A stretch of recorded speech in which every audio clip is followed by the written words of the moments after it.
and it is good. And with that, we are going to take a short break with 2 minutes and 56 seconds left of the first quarter. The score is your BW Yellowjacket 0, the Marietta Pioneers 14, and you are listening to Yellowjacket Football here on 88.3 The Sting, WBWC.com, and the TuneIn app. The Rick O'Banion Experience, Saturday evenings from 7 to 9 p.m. here on The Sting. The Rick O'Banion Experience is a theme-based show. It's all about the music, from Bauhaus to Crowded House, from Bare Naked Ladies to Men Without Hats, from Van Gogh's Daughter to the Sons of Elvis, from ABC to XTC, from 7 Mary 3 to 311 to L7. The Rick O'Banion Experience, Saturdays at 7 on 88.3 FM, WBWC.com, from the Psychedelic Furs to the Plain White Tees. Welcome back to Yellowjacket Football here on 88.3 The Sting. My name is Matthias, along with Keaton. And Keaton, what have you been seeing today? I've been seeing a lot of great football today. Marietta is playing really well right now. Bryce Agnew is just rushing the ball very well. His offensive line is giving him a lot of good holes to run through, and they're just playing great offense. BW is looking lackadaisical right now as they squid kick. And they try another squid kick, and it was caught by number 16, who immediately got down, who is Andrew Cregan, doing it on both sides of the ball.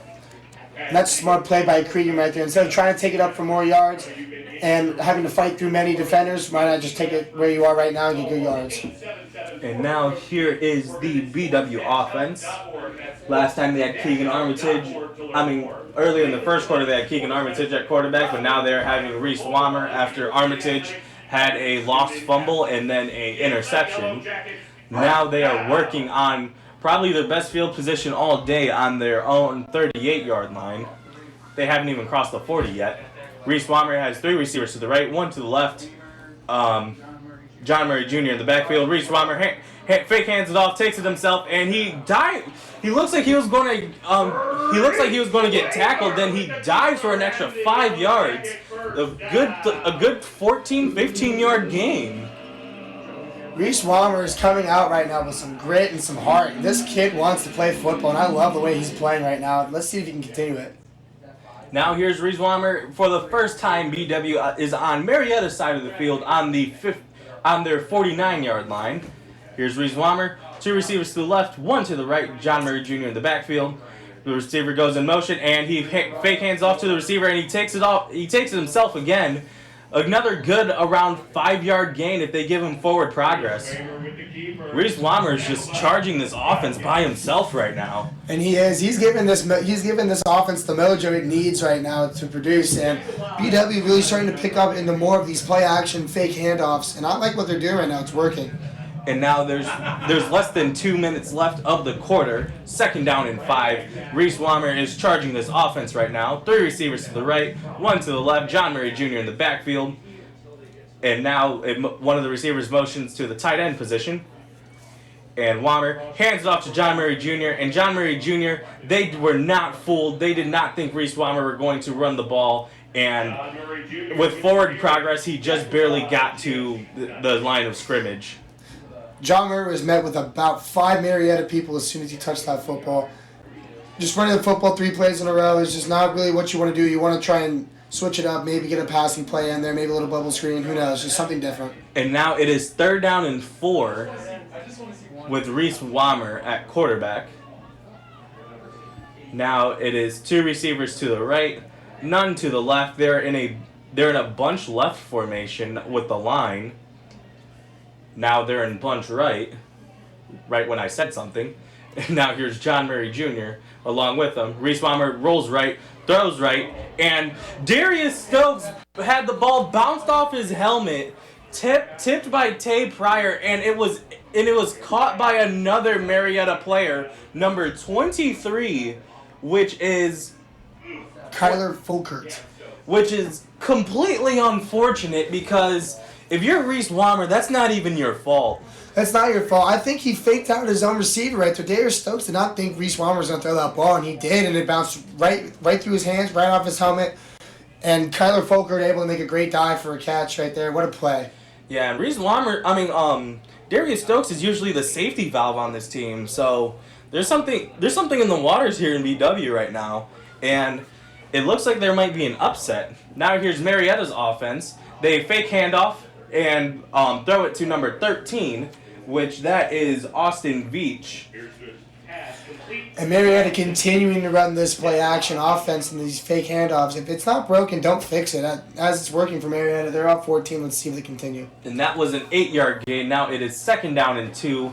They are on BW's 49-yard line now. And now here's Connor Diersta, Bryce Agnew in the backfield along with him. And he fake hands off, throws it to number 81, and 81 gets the first down, tries to fight for some extra yards, but is eventually tackled by number 11 by BW, Jake Hill, after he gets around 7 yards for the first down. Now they're throwing bubble screens into the play. I'm really liking this Marietta offense. And now it is 1st down and 10, but they're probably going to they're going to let it run to the end of the first quarter. And with that, we're going to take a short break. With the end of the first quarter, your score is Marietta 14, your 23-ranked BW Yellowjacket 0. We're going to take a short break. You're listening to Yellowjacket Football here on 88.3 FM, WBWC.com, and the TuneIn app. It's all about the 1990s and 2000s on Millennium Mayhem every Thursday night from 10 p.m. to 1 a.m.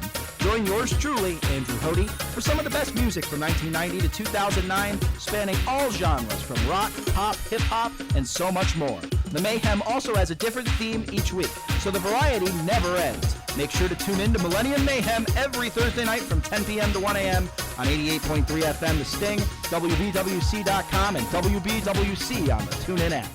Hi there, Todd Richards here from WBWC's Running Late. Hi, this is Cindy Lauper on Running Late. Hey, what's up? This is Zach Walter from the band Live. Hi, this is John Mayer. Hi, this is Edwin McCain. Hi, this is Maria McKee. Hey there, I'm Sarah McLaughlin. Hi, this is Ivan Neville. Hi, this is Charles Neville of the Neville Brothers. Hi, this is Joan Osborne, and you're listening to Running Late. This is Tony Lewis from the Outfield. Hi, this is Madeline Peru. Hi, this is Jim Carrey, Simple Minds on Running Late. Great interviews, music news, and so much more. It's Running Late every Saturday night on 88.3 FM The Sting. Welcome back to Yellowjacket Football here on 88.3 The Sting. My name is Matthias, joined along with Keaton, and the score is Marietta 14, BW 0, and Marietta is marching once again with Connor Diersta at QB. Now he looks left, throws left, and it is broken up by number 2 by BW. That is Robbie Williamson once again with a great defensive effort. Robert Williamson playing great coverage right there, able to stick onto that receiver like glue and put his hand up in the air and get a deflection. It's great defense. And that pass was intended for number 22, Dawson Snyder. And now Marietta is facing a 2nd down and 10 on their 41-yard line. On BW's 41-yard line, actually. Now here's and that's a false start. And free play, Connor throws it deep, and it is caught, but it was caught out of bounds. But it doesn't matter because it looked like number 4 for BW, Brandon Seawright, got a little bit too excited and blitzed early. Yeah, Seawright was just trying to play that whistle count right there, and he went a little bit too early, trying to get a little too antsy and trying to pick that ball off. I don't hate the idea, but I would just like it if he went a little later. But yeah, but at this time in the game, that is a costly penalty because now that was a free 5 yards, 2nd down and 5, and Connor Diersta has one receiver to the right, one to the left, a fullback and a running back. Hands it off to Bryce Agnew, the running back, and Bryce Agnew definitely made some moves while in that big pile, and it looks like he got around 4 yards, if not 5. They give him 4. Now it is 3rd down and 1. Bryce Agnew able to still pick up yards with all these people around him is just very impressive. Now here's Connor Diersta. They just run it straight to Bryce Agnew, and great effort by BW, especially number 4, Brandon Seawright. He held Bryce as hard as he could to make sure that he wouldn't get that forward progress. And I also saw him pulling him back as well. He was putting a lot of effort into preventing that first down, and that's a great play by Seawright. But either way, Bryce Agnew was inevitable, and they gave him the first down. So now here's Connor Diersta with his offense. Bryce Agnew right behind him. One receiver to the right, one to the left. And now they're setting up their offense. Connor Diersta runs it. Hands it off to Bryce Agnew. I fell for the fake, and that was around a 2-yard gain. Now it was 1-yard gain. Now 2nd down and 9, and they're already at BW's 29-yard line. Marietta continuing with this, all these fake plays and these trick plays is really making this Jacket defense think. Still is, and as you can tell, as we've had a lot of flags and a lot of penalties as well, and let's see what Marietta can do here. Now here is Connor Diersta with Bryce Agnew in the backfield. 2 receivers to the left, 2 to the right. This is usually their bubble screen formation. And they hand it off to Bryce Agnew, but he's immediately met by number 90, which is number 90 for BW, which is RJ Peegs. And Peegs just making an electrifying play right there, able to get behind the Marietta offensive line to make a great tackle right there. What a play. That was the play that the Jackets needed right there. I believe he's the one that is replacing Orocho right now, who Orocho got injured earlier, and that was a great way to step up and recover for your injured player. Now it's 3rd down and 12. Connor is looking left. He is sacked in the backfield by number 10, Sekou Imani, doing it all. And Sekou Imani, just the saving grace, the last chance pull of the jersey right there on Connor Diersta, able to pull him down. What a play by Sekou Imani. That was a loss of 9 yards with that sack. That was a crucial play that got them not only out of field goal range, but out of a range to go for it on 4th down. And there's a flag. How? Legal substitution, 18, 12 players, 5 yards up, 4th down. And it looked like that there was illegal substitution. They had too many men on the field.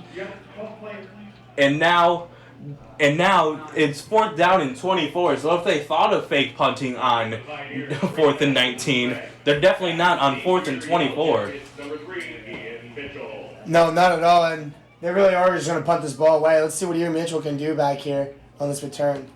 And now here's the kicker, here's the punter, who is Bailey Sprague. Bailey Sprague boots it. Almost deflected by Stokes. Yeah, almost deflected by Stokes, and Ian Mitchell just decides to fair catch it around the 14-yard line.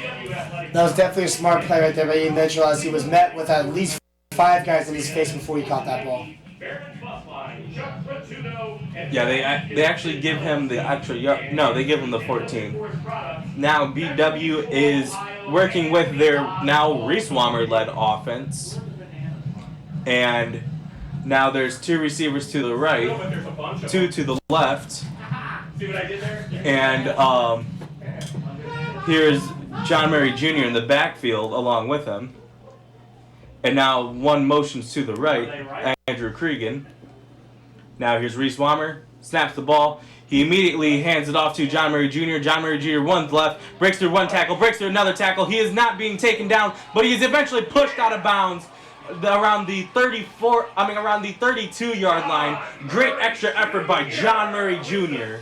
John Murray just making a great run right there. Reese Walmer able to pull a defender towards him before throwing that ball, which is a great play right there. Great recognition by Reese Walmer to really pull that guy, as John Murray was able to get around multiple defenders and break tackles right there. Just a great run by John Murray. What you need out of your offense. Now here's Reese Walmer. If you get John Murray Jr. started, this offense is going to look very dangerous.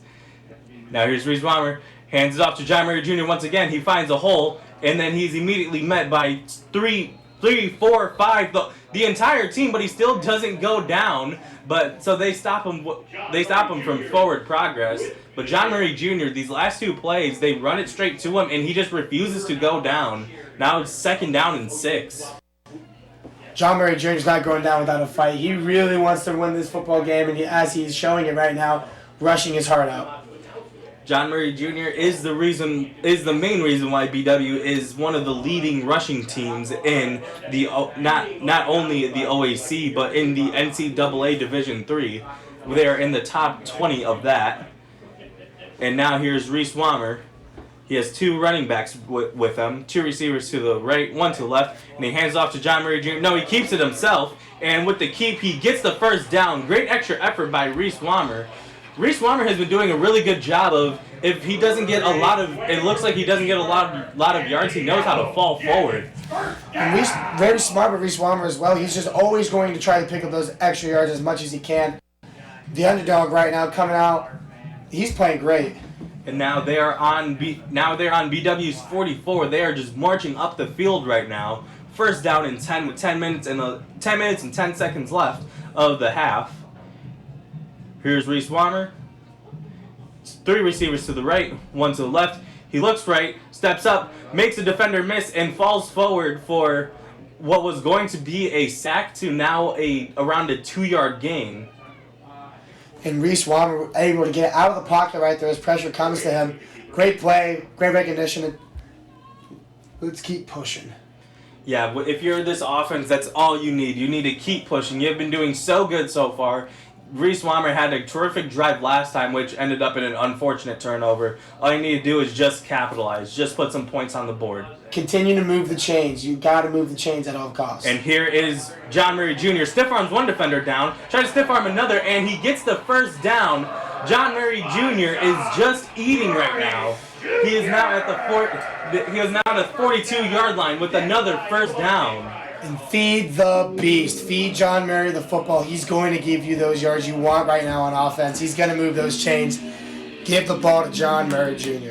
John Murray Jr. doing his King Henry, Derrick Henry impression of knocking down a defender with only his right arm. And now here is Reese Walmer. They are at the 39-yard line of Marietta. 3 receivers to the right, 1 to the left, and they fake hand off to John Murray Jr. Reese Walmer takes it himself, and he gets tackled, but even though with the tackle he dives for an extra yard, now it is 2nd down and 8. And this BW offense right now playing very well right now, continuing to move the change, and it's proving them well right now. Let's see what they can do. See if they can continue. And here is Reese Walmer once again. 2 receivers to the right, 2 to the left. John Murray Jr. in the backfield. It is 2nd down and 1 on the 32-yard line. And here's the snap. Hands off to John Murray Jr. John Murray Jr. finally goes down for the first play in 3 times. And they got him back. Now is 3rd down and 2. And Kyle Gallagher able to get behind the line of scrimmage early right there to prevent John Murray from getting any yards right there. Great play by Kyle Gallagher. Yeah, if you're the offensive line, you just had a lot of plays that it was just nothing but run. So you have to run right along with them and push people that are just like your size. So you just can't get tired right now. You just can't get tired. You just need to keep pushing. I know Reese Walmer and John Murray Jr. are definitely thanking you guys right now, but they just need a couple more on this possession from you guys. Now here's 3 receivers to the right. John Murray Jr. gets the handoff, and John Murray Jr. gets the first down once again. Reese Walmer looks like that he was going to take it himself, and then it was an option, so he lobbed it to John Murray Jr., and now they get the first down as they're marching down the field once again. And this option offense right now that BW is playing is proving to be best. It's really working. Reese Walmer is able to draw at least 1 to 2 defenders every time before he throws the ball, which really changes the way that this defense has to come and attack at John Murray, making them have less people.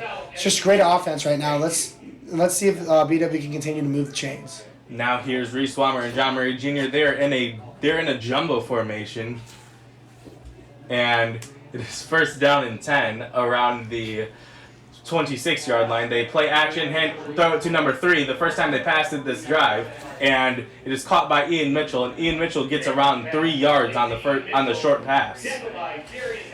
And I like to see that now they're going to throw the ball right now. They're getting a little confident, and they're starting to loosen up and really just let the boys play right now, and I'm loving what BW is doing.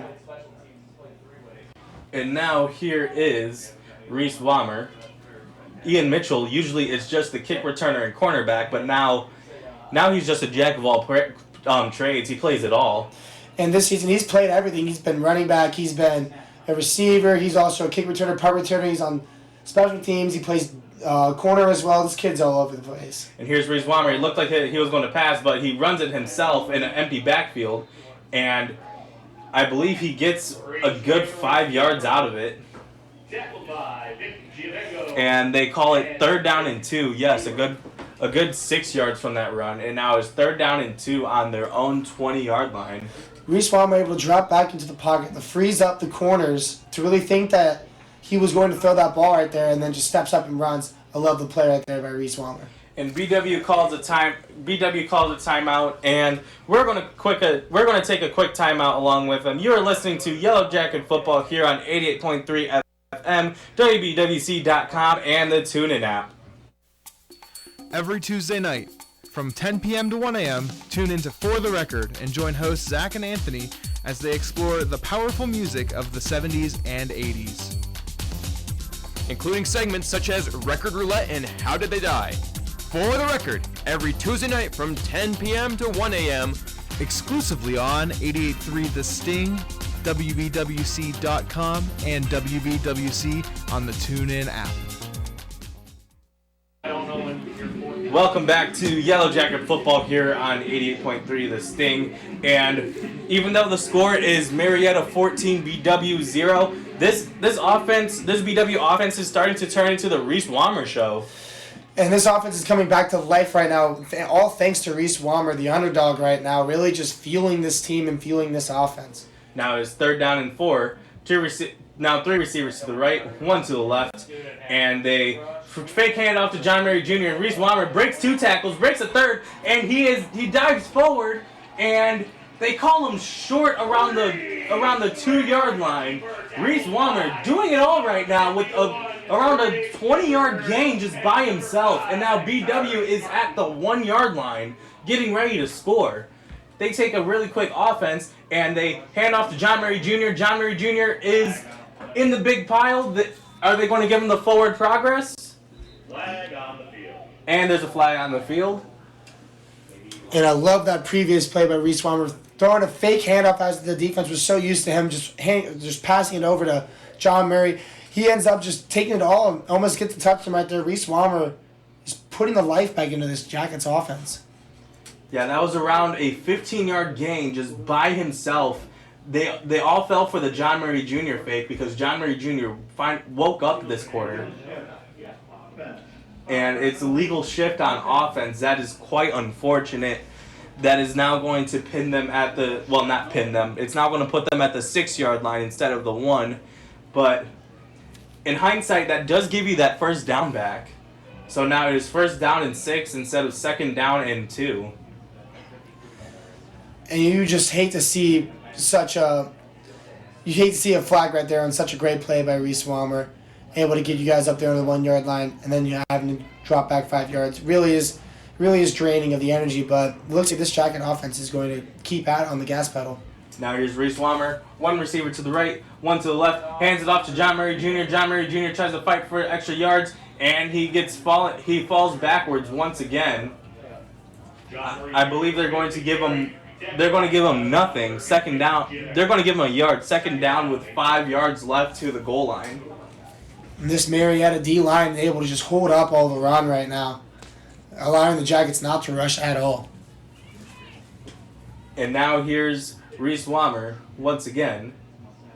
This offense has been running through him literally. And now here's 2 receivers to the right, none to the left. John Murray Jr. in the backfield along with him. Now John Murray Jr. motions. He hands it off. He takes it himself, and he tries to just run up the middle, kind of doing it Lamar Jackson style at this point. And now it's 3rd down and 4 yards left. And a nice little rush up the middle right there. Excuse me, they actually say 2. Nice little rush up there by Reese Walmer, right through the middle. The all line right now for the Jackets is just giving Walmer and Murray Jr. just so many options to run and so much space to run.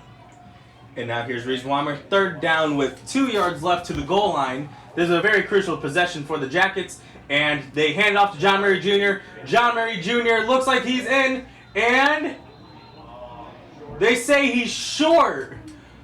Now it's 4th down and 1. The refs call it short, but it looked like he fell in. Wow.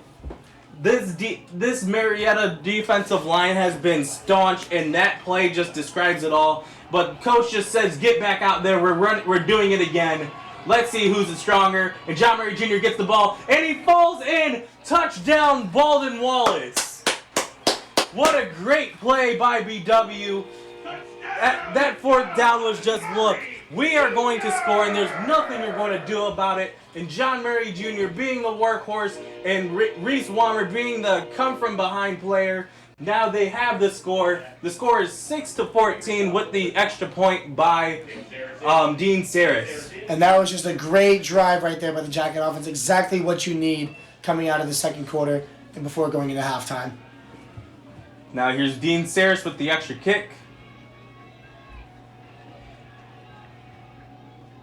And they snap it. The kick is up. And it looks good. And that's because it is good. What a play by BW. They just decided to march down the field. We're going to keep it here. I don't think we should take a break yet because there's just so much energy in this crowd right now. That was a drive that you needed from BW. The fans and the students right now are going crazy after that touchdown. It's really putting the life back into the stadium here at Trestle Field. And it all started with Reese Walmer, who wasn't even 2 weeks ago. He wasn't even the third string on the team. But now he's the first string after they sub out Keegan Armitage, and now he's just been doing it all. And he is quite literally injecting life back into this defense. In the beginning of the game, back into this offense. In the beginning of the game, the offense was looking a little slow at first. They were a little disheartened, discouraged. They had a couple early mistakes. A lot of quarterback pressures in the beginning, and then now that offensive line really figuring it out and protecting Reese Walmer at all costs. And Reese Walmer has done a really good job of not only running and passing, even though that he only passed on the drive, but just fighting for extra yards in general. Every time it looked like he was going to go down on the first tackle, he would just bounce back up and get that extra yards, and that really counted. And here's the kick. And now Marietta is going to have the ball, and it is received around the 2-yard line. He is trying to make an extra effort, and he is immediately taken down by number 17. That was received by number 3, Darius Hatch, and it was tackled by number 17. Take a guess, none other than Nick Pankow. Nick Pankow doing it on the special teams end and the defensive end as well, just making great tackles and playing some great football. And now here is Marietta once again. They are winning only 14-7 with 2 minutes and 48 seconds of the half. And now here is Connor Diersta. 3 receivers to the left, 1 to the right. Bryce Agnew now rolling left, and he is immediately taken down. What a big hit by number 2, Robbie Williamson. He wanted that. That was personal to him. Robbie Williamson saw the opportunity, and he took it. What a play right there by the kid. Really getting in that backfield with Bryce Agnew, just had no idea he was coming. Wow, that is a great play right there for the Yellowjacket defense. That is exactly what you need. Robbie Williams said that was the last time we're getting fooled by that, and just hit him as hard as he could. Electric. And now here's Connor handing it off to no, they actually subbed out Bryce Agnew. That is number 20 for Adrian Wardinsky. And that was a good rush. And now BW calls a timeout using their second timeout of the half. There's 2 minutes and 2 seconds left of the half. We're going to take a short break. Your score is your Baldwin's Yellowjackets 7, Marietta Pioneers 14. You're listening to Yellowjacket football here on 88.3 FM, WBWC.com, and the TuneIn app. Hey there, sports fans. Sports Pulse is on every Thursday night at 9 p.m. on 88.3 FM The Sting. Join us for discussion of some of the hottest Cleveland Browns, Cavs, Indians, and Baldwin Wallace Yellowjackets news you can ask for. Join the WBWC sports team every Thursday night at 9 p.m. right here on 88.3 The Sting, WBWC.com, and WBWC on the TuneIn app. WBWC Berea. Yellowjacket football here on 88.3 The Sting. My name is Matthias, joined along with Keaton, and what a game we have. With 2 minutes and 2 seconds left of the half, Marietta is leading your BW Yellowjackets 14-7, but BW now has all the momentum on its side. Now it's 3rd down and 7. Here is Connor Diersta at quarterback for Marietta. 2 receivers to the left, 2 to the right. Now he's yelling out the play to his team while there's Bryce Agnew in the backfield along with him. And now this BW crowd is getting hyped along with the players on the sideline. Connor is looking left, throws left, and it is incomplete, overthrown. Now it is 4th down and 7, and BW just has all the offense right now with 1:59 left. BW's got all the mojo right now after that touchdown. It just feels like this energy is completely shifted from Marietta to now BW, just so shortly before the half. And now BW, if they don't go for it, in which they're not going for it, they have around 1:50 to work out this offense. And now there's the punt. It is high and far. Ian Mitchell fair catches it around the 32-yard line. And that is where BW is going to start their possession. And this Jacket offense really has just completely shifted since the first quarter. Running a lot of fakes right now. Reese Walmer being a huge contributing factor right now. John Murray Jr. playing great.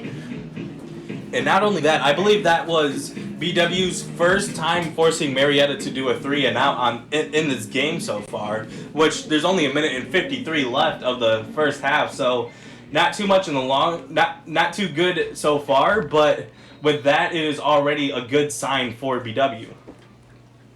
Now here's Reese Walmer, two receivers to the left, 1 to the right, John Murray Jr. in the backfield.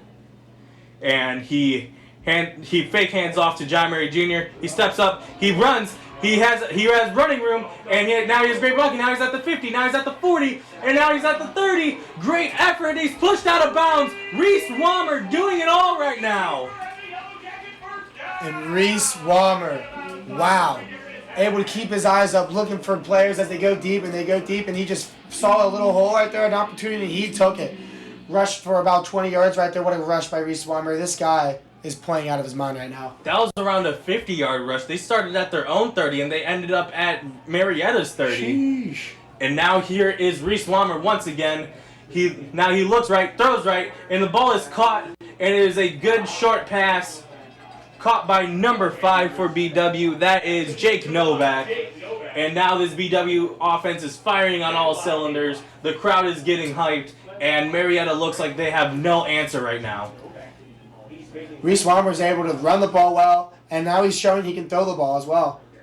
And now here's Reese Walmer. Hands off to John Murray Jr. John Murray Jr. goes up the middle, cuts right. And now he's at the 20. Now he's at the 15. And he's pushed out of bounds by number 1. And with that pushed out of bounds, they have 1:11 left, really working out that clock. In only less than 40 seconds, they already marched down this deep in the field. And John Murray right there with a great rush. But let's give a shout out to this Jacket offensive line as they're creating a lot of opportunities for Walmer and Murray Jr. to do what they do best, and that's run this football. And there's a timeout called by Marietta. They look like that they're in disbelief. And now the crowd is getting hyped. And with that timeout, we're going to take a timeout. You are listening to Yellowjacket Football here on 88.3 FM, WBWC.com, and the TuneIn app. This is 88.3 The Sting, Cleveland's modern rock alternative. We're one of the only college radio stations with a format. We handpick alternative and modern rock hits right off the top of the charts and play them for you, as well as some of the best hits from the past. Listen for local artists all across Ohio, as well as our music stingers, where you get to control the playlist. We feature over 14 specialty shows, as well as 12 other educational programs. But at the end of the day, it will always come back to the rock and alternative on 88.3. Thank you for listening. 88.3 FM, Cleveland's modern rock alternative. WBWC, Berea. Welcome back to Yellowjacket Football here on 88.3 The Sting. The score is Marietta 14, BW 7, and BW is at Marietta's 13-yard line, looking to tie the game with 1:11 left of the half. Here's Reese Walmer, fake hands off, and throws it to Ian Mitchell. Ian Mitchell tries to fight for extra yards. That is another good 5-yard gain by BW. Marietta is right now they look dumbfounded. I don't think there's been a play yet on this drive that has gone less than 5 yards. And now here's Reese Walmer with the hurry-up offense. Well, not now much as hurry-up. And hand off to John Murray Jr. John Murray Jr. finds a hole, tries to win a one-on-one battle, and he falls forward.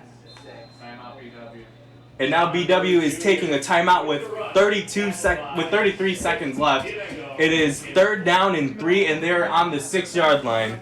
And I am Matthias Anduhart along with Keaton. Keaton, what have you been seeing so far in this second quarter? Because it is such a difference from the second quarter from the first quarter. And it really is, Matthias. I've been seeing a lot from the Jacket offense. It's a complete energy change. It's a complete shift from what they were doing in the first quarter. Just implementing Reese Walmer into the mix is really just firing up these Jackets right now. As though, although they're not throwing the ball as much, they are still running a lot. These offensive linemen are able to create great opportunities for Walmer and John Murray Jr. to do what they do best, and that's run the football, and which is proving BW to be their best feature of this game, honestly, is this running offense. And the Jacket defense is now starting to tighten up as well, as they did have a lot of miscues in the first quarter as well, and they're just playing great right now. They're able to stop Bryce Agnew.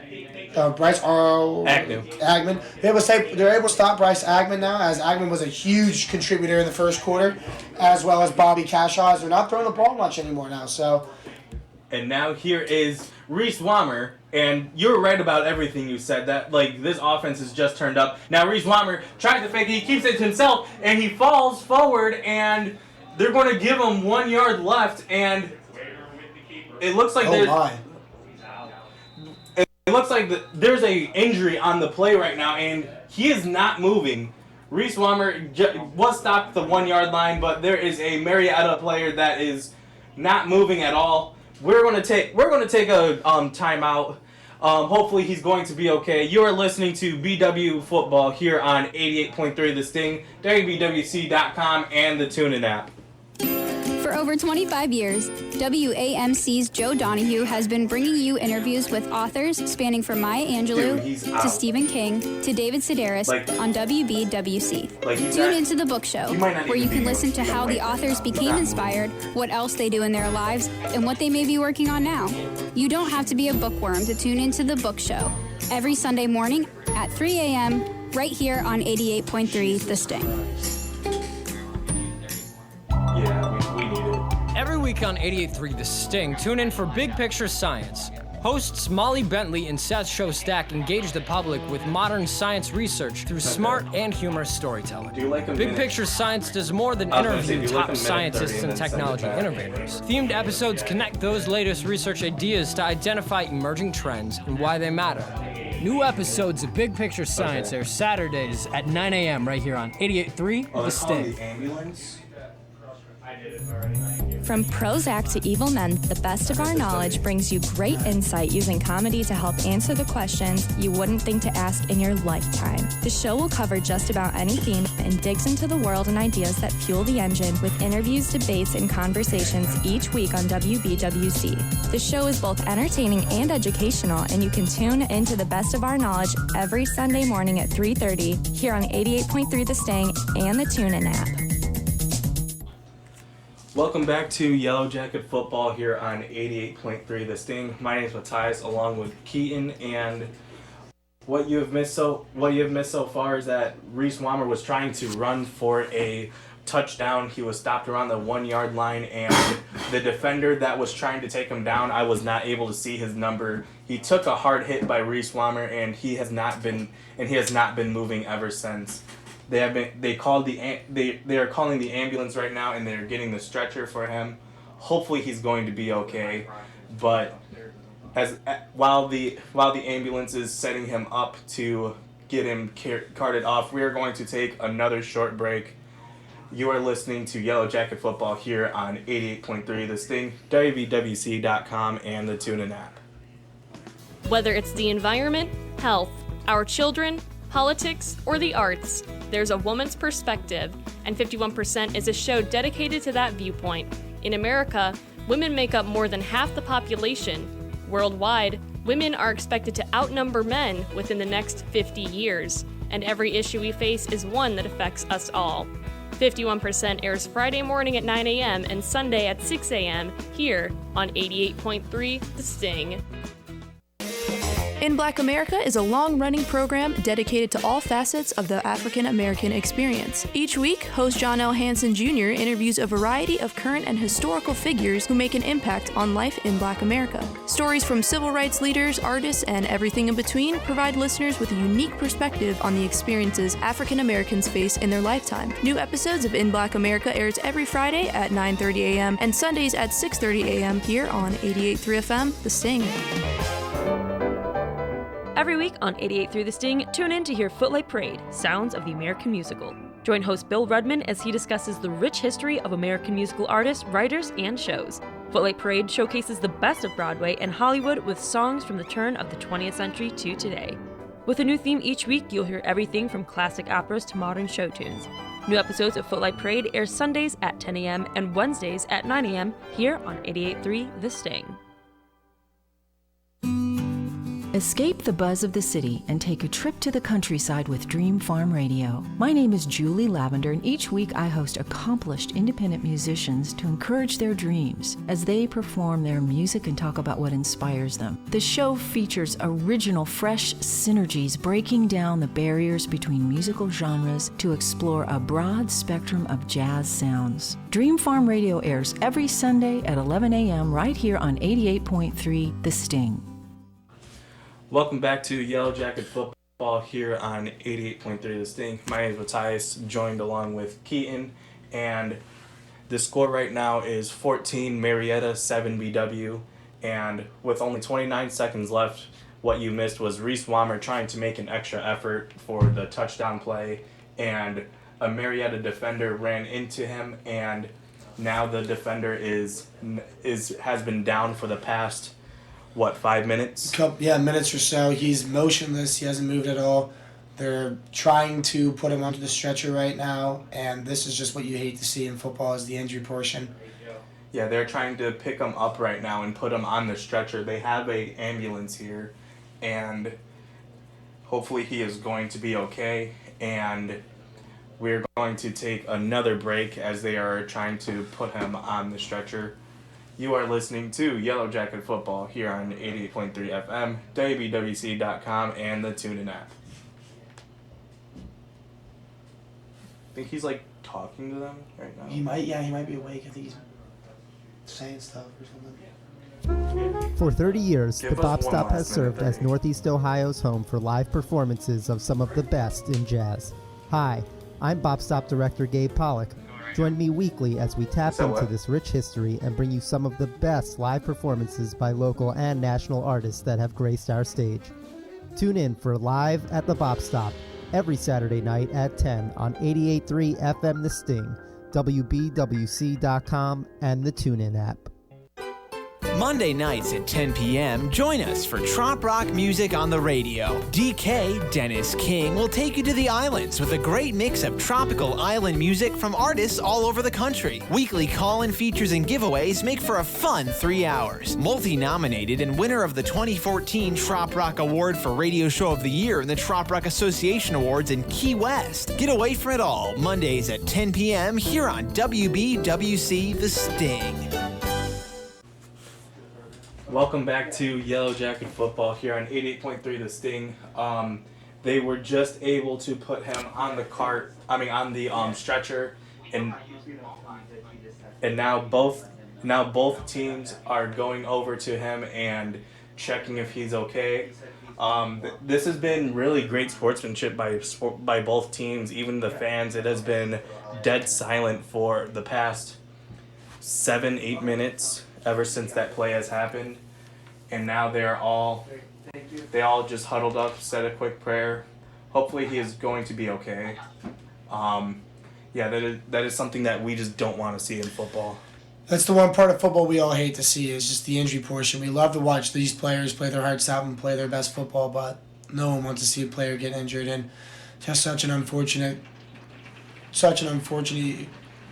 that happened, and we all hope that kid's going to be okay.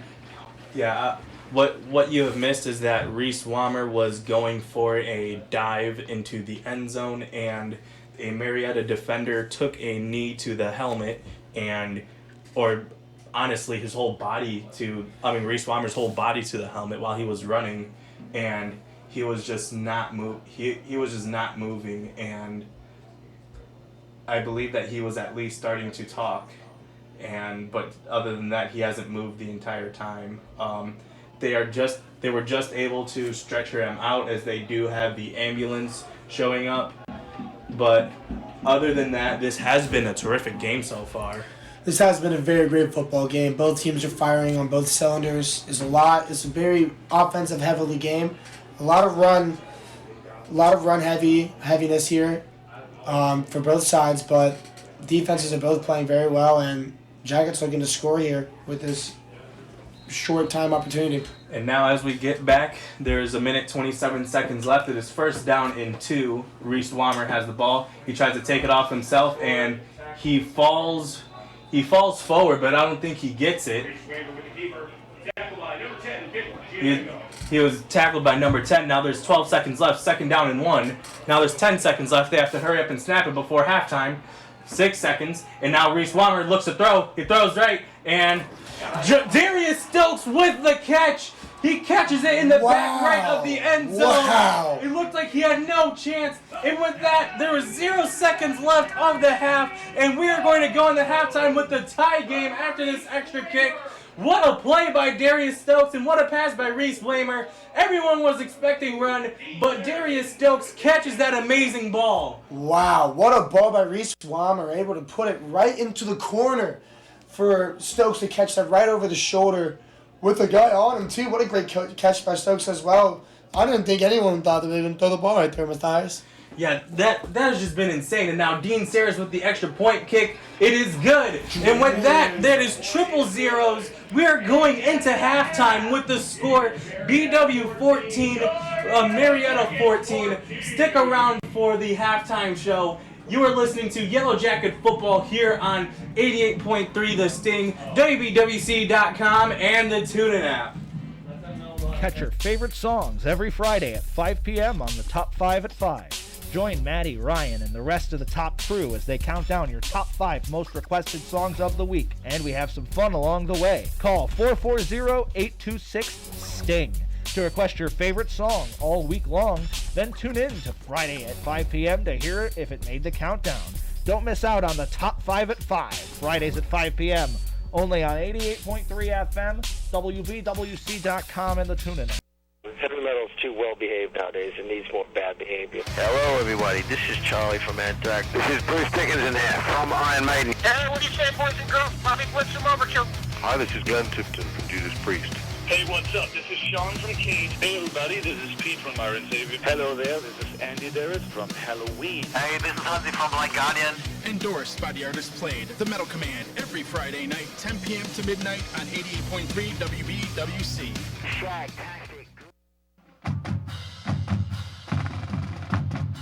It's time for the Yellowjacket Football Halftime Report.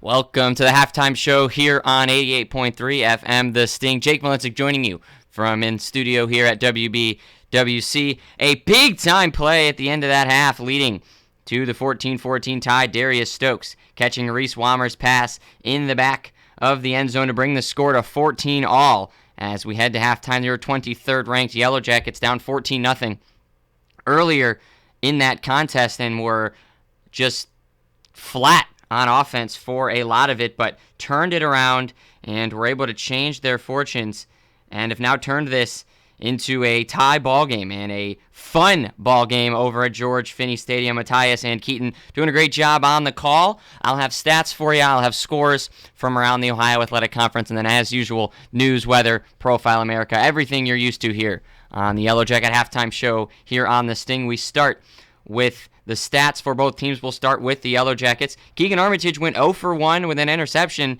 and that was all we saw from him. 2 carries as well for -4 yards, and it's been, as Matthias has said, the Reese Walmer show. 5 of 7 for 17 yards with a touchdown and a pick, but on the ground, 14 carries, 116 yards, and an average of 8.3 yards per carry for Reese Walmer. He's putting the team on his back today. John Murray Jr., 16 for 82. He's got the touchdown on the day, 5.1 yards per carry. So good day on the ground as per usual for the Jackets. In the receiving game, Darius Stokes, 1 catch, 1 yard, and 1 touchdown. All on the same play, the big one, right before the half. So a exciting finish to the first half of football over at George Finney. Elijah Arnett, Jake Novak, Ian Mitchell, a couple of catches as well. Defensively, Sekou Amani had the sack. He's got a couple of tackles leading the team. Mason Levasseur and Nick Pankow with 2 each. A couple of tackles for loss for Pankow as well. Imani, like I said, has the sack. And they also have a forced fumble from Jake Hill recovered by Robbie Williamson. Offensively for the Marietta Pioneers, if it will load for me, I'll be able to get it for you. Connor Viestra, 8 of 11, 78 yards for him, and a touchdown. And coming into this game, we thought it was going to be the running game with Bryce Agnew, but he's carried just 10 times for 18 yards. The Jackets have done a nice job of stopping the run game. That was the key to the game coming in, was can they stop Bryce Agnew and this Marietta Pioneer running game, and the Jackets have done a nice job. John Serbatowski leads in receiving yards. He's got 1 catch for 27 and the touchdown. Agnew, 24 through the air on 3 catches. And then Bobby Cashall, the tight end, they went to him early, but since that lost fumble, been a tough stretch for him. Drake Newberger, Vio Giovanio, and Kyle Gallagher lead the team in tackles. They've got 11, 7, and 7 respectively. A couple tackles for loss for Gallagher. And a bunch of sacks for this team. Drake Newberger, Stevenson Sinofot, Kyle Gallagher, Chance Knight, all with sacks, but all for naught as the Jackets still able to tie this game. Defensive battle, both of these teams doing a good job. Jackets have 3 turnovers. Connor Chaffin recovered a fumble. Caleb Boy and Kyler Folkart both have interceptions, and we're tied at 14. Defensive battle between the Marietta Pioneers. They're a tough opponent. We knew that coming in. And your 23rd ranked Baldwin Wallace Yellowjackets. When we come back on the halftime show, we'll get you the news and the weather update from John Basala. And then later on, the Around the Ohio Athletic Conference scoreboard. And, of course, other BW sports that are going on at this time. Take a quick break on the halftime show, then back with the news. The Rick O'Banion Experience, Saturday evenings from 7 to 9 p.m. here on The Sting. The Rick O'Banion Experience is a theme-based show.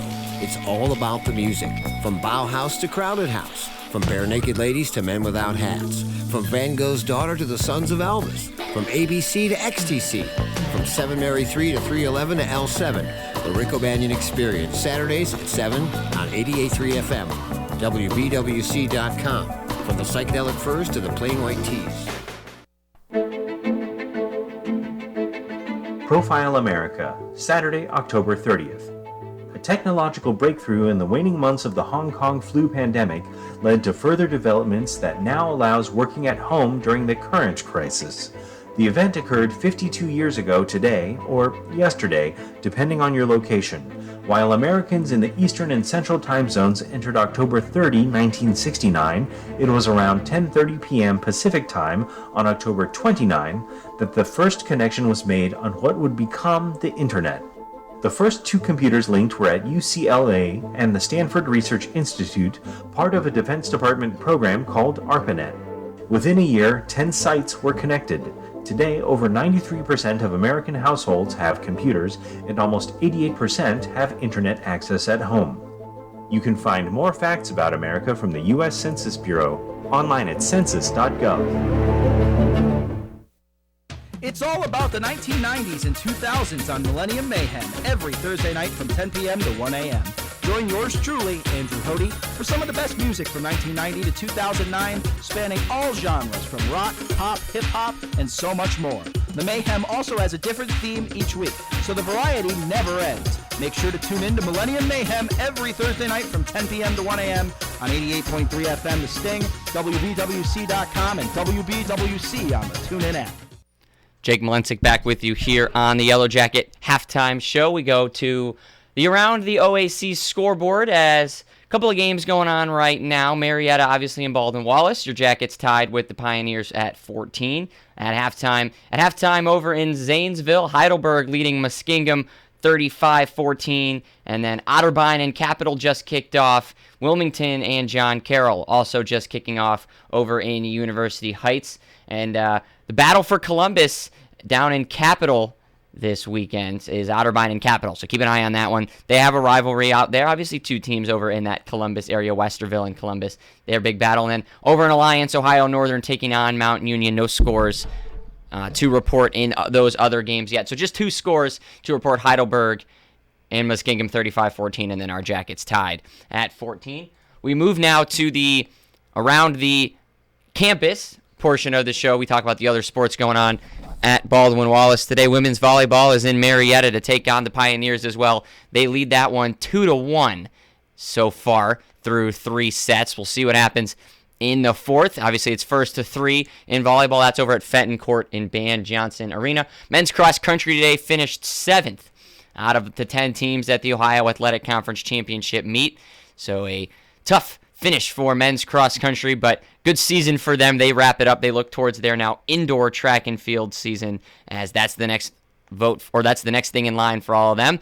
Women's volleyball a couple of days ago played Mount Union. They lost 3-1 as they dropped 2 of the last 3 sets, won the second, but were not able to finish strong after that. You're listening to the Yellowjacket halftime show. Jake Malincik joining you here on The Sting. We're going to head back to the field here in a couple of minutes with Matthias and Keaton. Thank you so much for listening. Hi there, Todd Richards here from WBWC's Running Late. Hi, this is Cindy Lauper on Running Late. Hey, what's up? This is Zach Walter from the band Live. Hi, this is John Mayer. Hi, this is Edwin McCain. Hi, this is Maria McKee. Hey there, I'm Sarah McLaughlin. Hi, this is Ivan Neville. Hi, this is Charles Neville of the Neville Brothers. Hi, this is Joan Osborne, and you're listening to Running Late. This is Tony Lewis from the Outfield. Hi, this is Madeline Peru. Hi, this is Jim Carrey, Simple Names on Running Late. Great interviews, music news, and so much more. It's Running Late every Saturday night on 88.3 FM, The Sting. Every Tuesday night, from 10 p.m. to 1 a.m., tune into For the Record and join hosts Zach and Anthony as they explore the powerful music of the 70s and 80s. Including segments such as Record Roulette and How Did They Die? For the Record, every Tuesday night from 10 p.m. to 1 a.m. Exclusively on 88.3 The Sting, WBWC.com, and WBWC on the TuneIn app. That'll conclude the halftime report for the Yellowjackets. Stay tuned for the second half coverage from the WBWC sports team.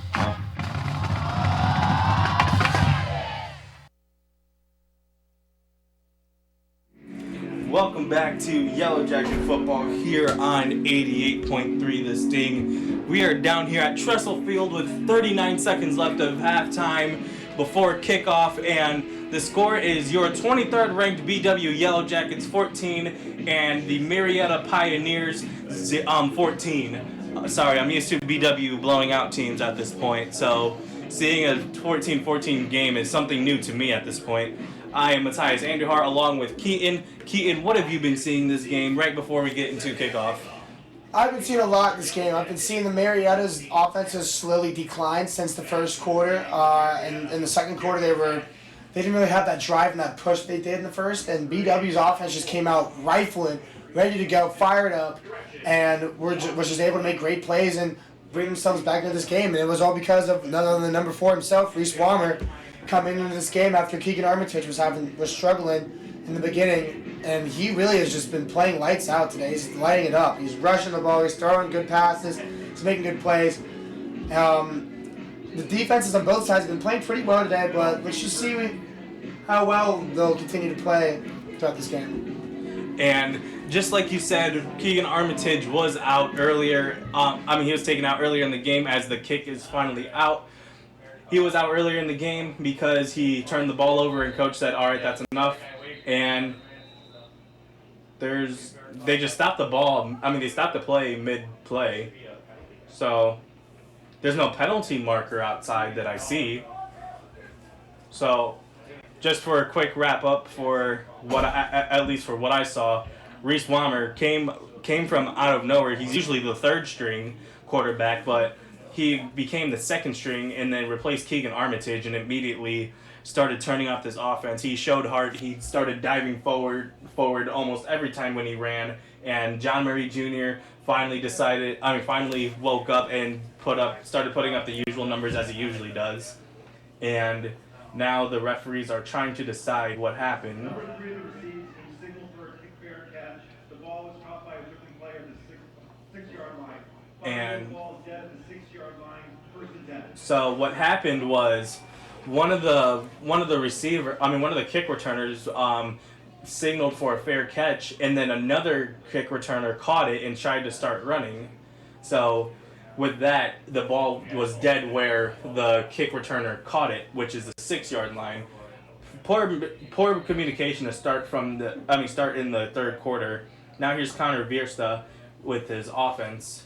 Hands off to Bryce Agnew, who was the star of the Marietta offense, but not on that play. He was immediately taken down for a loss of 2. And that's just great defense right there by the Jacket D-line, able to just get back there and get right around Bryce Agnew's ankles to slow him down, bring him down, prevent a big gain. And now it is 2nd down and 11 on Marietta's own 5-yard line. The third quarter has just started. And here's Connor Diersta. 2 receivers to the left, 1 to the right. Bryce Agnew in the backfield.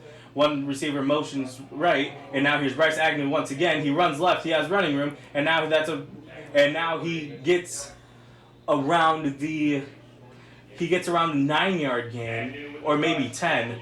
I kind of lost him in the pile. I thought he was number 86 for a second, but now it's already 3rd down and 1. I lost him as well, Matthias. There's just a lot of players going around that area, and Bryce Agnew just had lots of room to run right there, thanks to his Marietta O-lineman. And now here is Connor Diersta. And he has 1 receiver to the right, 1 to the left. Bryce Agnew in the backfield, and along with another fullback. And he hands off to Bryce Agnew. And Bryce Agnew is taken down in the backfield by number 33. That is Mason Levasseur. And Mason Levasseur fired up right now after that big play for the Jackets. Mason able to get back there untouched, just right around Bryce Agnew as soon as he touched the ball. Just a great play right there by Mason Levasseur. And that's exactly what your defense wants to do. If you are BW, you just had a momentous play, just scored a passing touchdown right at the end of halftime, and now your offense causes a 3-and-out, and you get the ball back with all the momentum in the world.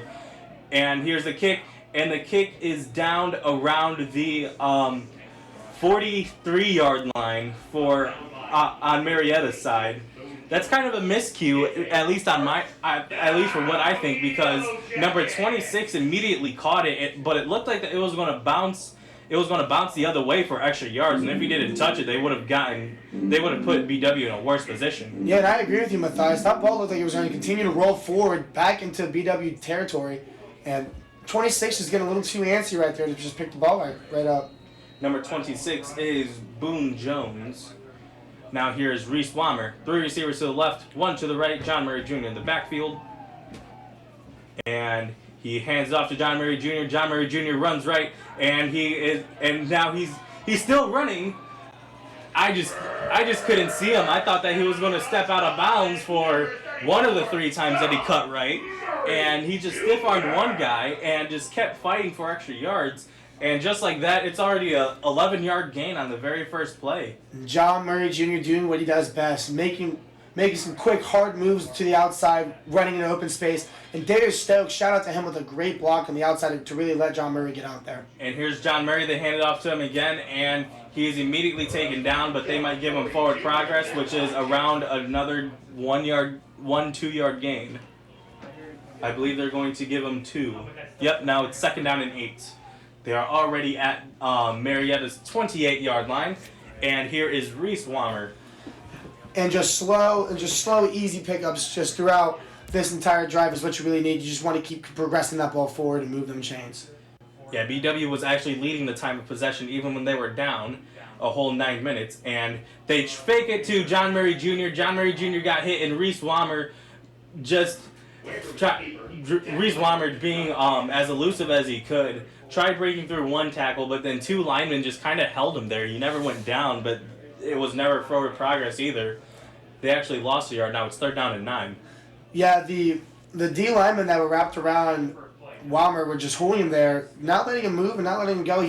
Walmer couldn't move either. He was in a weird position to really try and do his dive he loves to do when he's getting tackled to try and get more yards.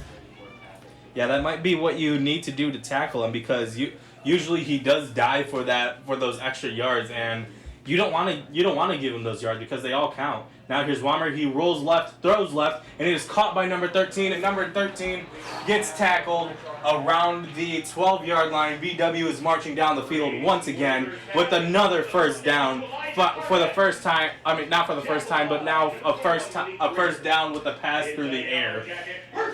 And that's Elijah Arnett right there, just untouched, nobody around him on his own little island out there. And Reese Walmer throws the ball a little bit too low. He bobbles it, makes a nice catch, and gets some extra yards for the Jackets. And now they're at the 15, not the 12. Here's Walmer. 3 receivers to the right, 1 to the left, and he hands it off to John Murray Jr. John Murray Jr. runs right, and he cuts in, and he is taken down around the, I want to say 10 yard. They give him 11, around the 11-yard line. John Murray Jr. with the rush.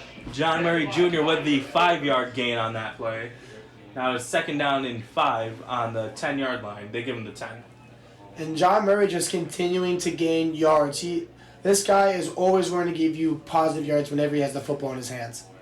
Now here's Reese Walmer. 2 receivers to the right. 2 receivers to the left, 1 to the right. John Murray Jr. in the backfield. And now Walmer rolls right, and then he takes it himself. He spins around 1, and he falls forward, and that's a first down once again for BW. Now this is 1st and goal. And Walmer is just so slippery inside that pocket. He's able to stay in there and freeze up the corners to really think and trick themselves into thinking that he's going to throw that ball, but then he'll just run it out like it's nothing. The versatility of Walmer is just unmatched right now. And now Reese Walmer and this offense is working with the 1st and 4 yards left until a touchdown. And they have one receiver, hands it off to a receiver, and the receiver has an open lane to the left. That is Ian Mitchell, now with the rushing touchdown. Not only does he does it on special teams, not only does he does it on defense, but now he gives the Yellowjackets a lead with a rushing touchdown. And that's just big blocking right there by the O-line and the other receivers who are in the play to really give Ian Mitchell that room and that space to run in through the end zone. And now he's celebrating with the boys right now. Super exciting for what BW needed right out of the kickoff. And now here is Saris with the extra kick to make this a 21-14 lead for the first time for BW to lead. They were down 14-0 at a time. Now here's the kick. The kick is up, and it is good. With that, we're going to take a short break. The score is your 23rd ranked BW Yellowjackets 21, Marietta Pioneers 14. You're listening to Yellowjacket football here on 88.3 The Sting, WBWC.com, and the TuneIn app. This is your home for Baldwin Wallace Yellowjacket football. This is WBWC Berea. Hey there, sports fans. Sports Pulse is on every Thursday night at 9 p.m. on 88.3 FM The Sting. Join us for discussion of some of the hottest Cleveland Browns, Cavs, Indians, and Baldwin Wallace Yellowjackets news you can ask for. Join the WBWC sports team every Thursday night at 9 p.m. right here on 88.3 The Sting, WBWC.com, and WBWC on the TuneIn app. Welcome back to Yellowjacket football here on 88.3 The Sting. My name's Matthias, joined along Keaton, and we have a classic here for you. BW is leading 21-14 against Marietta, and they just got the lead for the first time in the game, but now Marietta's offense is going to get the ball back. Last time they had a 3-and-out, and let's see what they will do on this time. This game has just been overall a back and forth duke out between both offenses. The defenses are playing quite well as well, but the offense is just proving to show that they are the reason why this football game is being so exciting. And another, I believe at least for what I think a miscue, the Marietta kick returner, number 3, Darius Hatch, He had some good running. Oh, it's college rules. I forgot because he had some good running rules. Running room, and he fair caught it around the 2, which I thought they were going to start on the 2, but since it's college rules, they start at the 25. Which I was also surprised about as well, because I also believed that he was going to start on the 2. I don't know why you would fear catch it outside of your end zone like that, but with the new college rules, I would see why you do. And here is Connor in the pocket. He looks to throw, and it is broken up. It looked like he had it. It looked like number 13 had it, but then Ian Mitchell, the person who just scored the rushing touchdown, swatted it down, even though number 13, Austin Veach, had both hands on the ball. And Austin Veach just made a great route right there. Connor Diersta do a nice ball to him too, but Ian Mitchell just right there to put his hand up and really brought that ball down and say that he is here to play some defense. Yeah, Connor Diersta threw a dime to him that only he could catch, and he could only catch it for a reason, and Ian Mitchell bat it down. And now here's Veach. He looks left, throws left, a bubble screen. He does a big hit, and then it looks like he loses the ball. I think it's recovered by BW, and now BW is going to start. No, they say that Marietta gets the ball back. Now it's 3rd down and 8. The crowd is hyped up along with the entire team right now. J. Cole making a great play right there in the backfield to really wrap up around number 81 right there to bring him down. And now here is Connor Diersta. 3 receivers to the right, 1 to the left. They need 8 yards for the first down. And now he's looking right to throw. He steps up in the pocket. He throws right, and it is caught by number 2, and he falls down for the first down. Now they're at the 36-yard line, and finally, if you are Marietta, you are relieved with that play because you finally not only calm down this crowd, finally just get into your own headspace, but maybe that's a momentum builder that you could finally start building something on. No, it definitely is. Being able to just move these chains after having such a hard past couple drives and past couple plays here with this Yellowjacket defense has been all over you. Really making a good play right there. Number 22. Dawson Snyder was just wide open right there. Hands free, makes a great grab, and moves the chains for Marietta, giving them some life into this drive. Now here's Connor Diersta. He has 3 receivers, but he's looking right, and he is taken down by number 19, Jordan Smith. Connor never saw it coming, and he was taken down for a loss of 2. Wow, Jordan Smith right there makes great moves to get around his offensive lineman that was blocking him, gets back in the backfield, wraps up Connor Diersta. It's just a great play all around by Jordan Smith. Now here's Connor Diersta. 2 receivers to the left, 1 to the right. Bryce Agnew in the backfield along with him. They have not been going to him this drive so far. They might change that, but it is 2nd down and 12. That is a false start if I've ever seen one. It looks like a false start on the receiver all the way on the left. That is number 13, Austin Veach. And that is what the referees say. That is a 5-yard penalty. I got a little bit antsy after that play. He's just antsy to get out there and get moving. He wants to score a touchdown. And this Yellowjacket crowd right now just brought back to life with that Ian Mitchell touchdown. They have been louder and louder every time that this Marietta team is set up to play. Now it's 2nd down and 17. Connor Diersta, 2 receivers to the left, 1 to the right. Bryce Agnew in the backfield along with him. And now he's looking right, throws it to Bryce Agnew. And Bryce Agnew has running room. Now he's at the 40. Now he's at the 50. Now he's at the 40, 30, 20, 25, 20, 15, 10, 5. Nobody's catching him. Touchdown. What a play. He just took it to the house from the 37-yard line. He broke 3 tackles along the way, and that was a stunner that Marietta needed to now put them back in this game. Wow, and this crowd is just silent now. A hush fell over this Jacket crowd with that Bryce Agnew touchdown. What a play by Bryce Agnew to just run as hard as he possibly can and break three tackles to just get back into the touchdown. And now here's the extra kick. The kick is up, and it is good. That extra kick was by number 91, Jake Boylard. And man, what a game we have so far. Back and forth scoring. If you missed the first half, you missed a great one.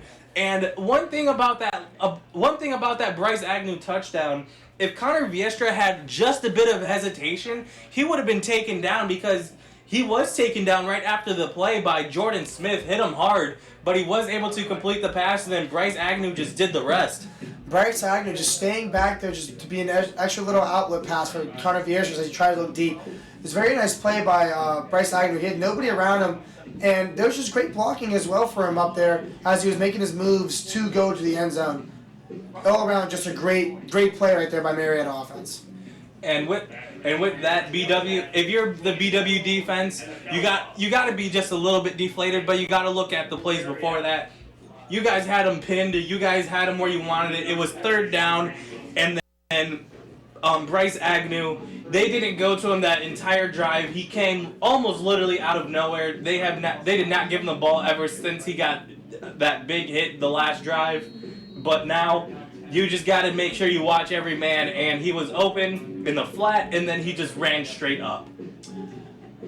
Yeah, that's right, Matthias. Just Bryce Agnew right there, just the secret weapon behind this Marietta offense as he just does so much for them. Now here's the kick. It's a squib, and it is bounced to Ian Mitchell. Ian Mitchell runs left, tries to cut right, cuts through one defender. He is in the middle. Now he's running through, and now he's taken down around the 30.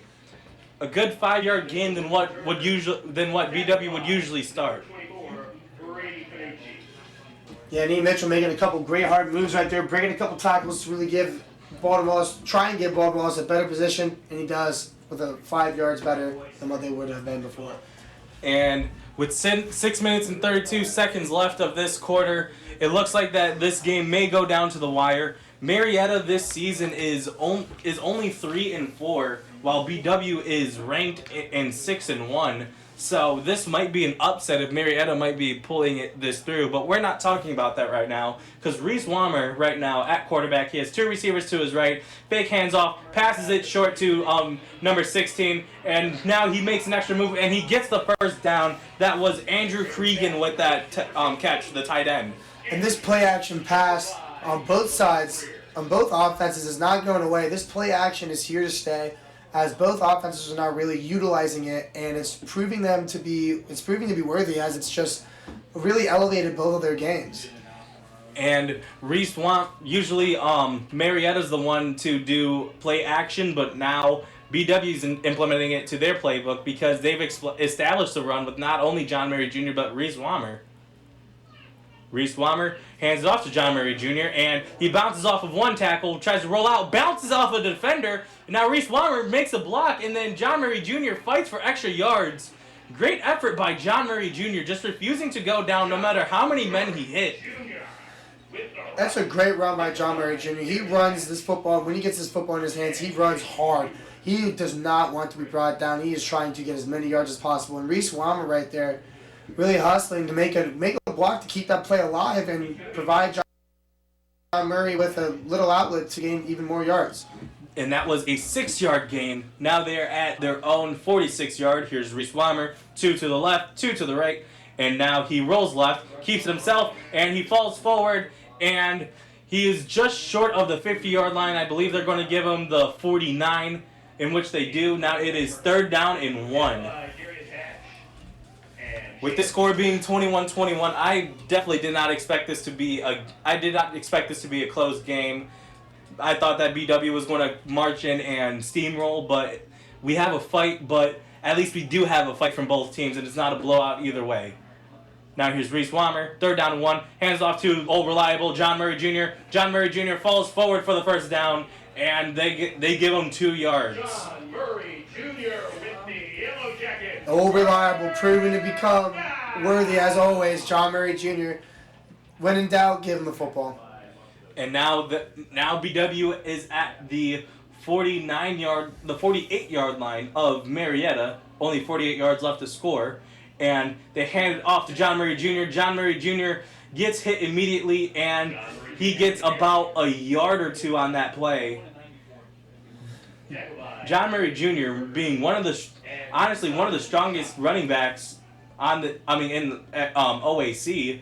Just always powering through almost every player he sees. Like in that play, it looked like that he was going to get anything, and he still found 2 yards out of it.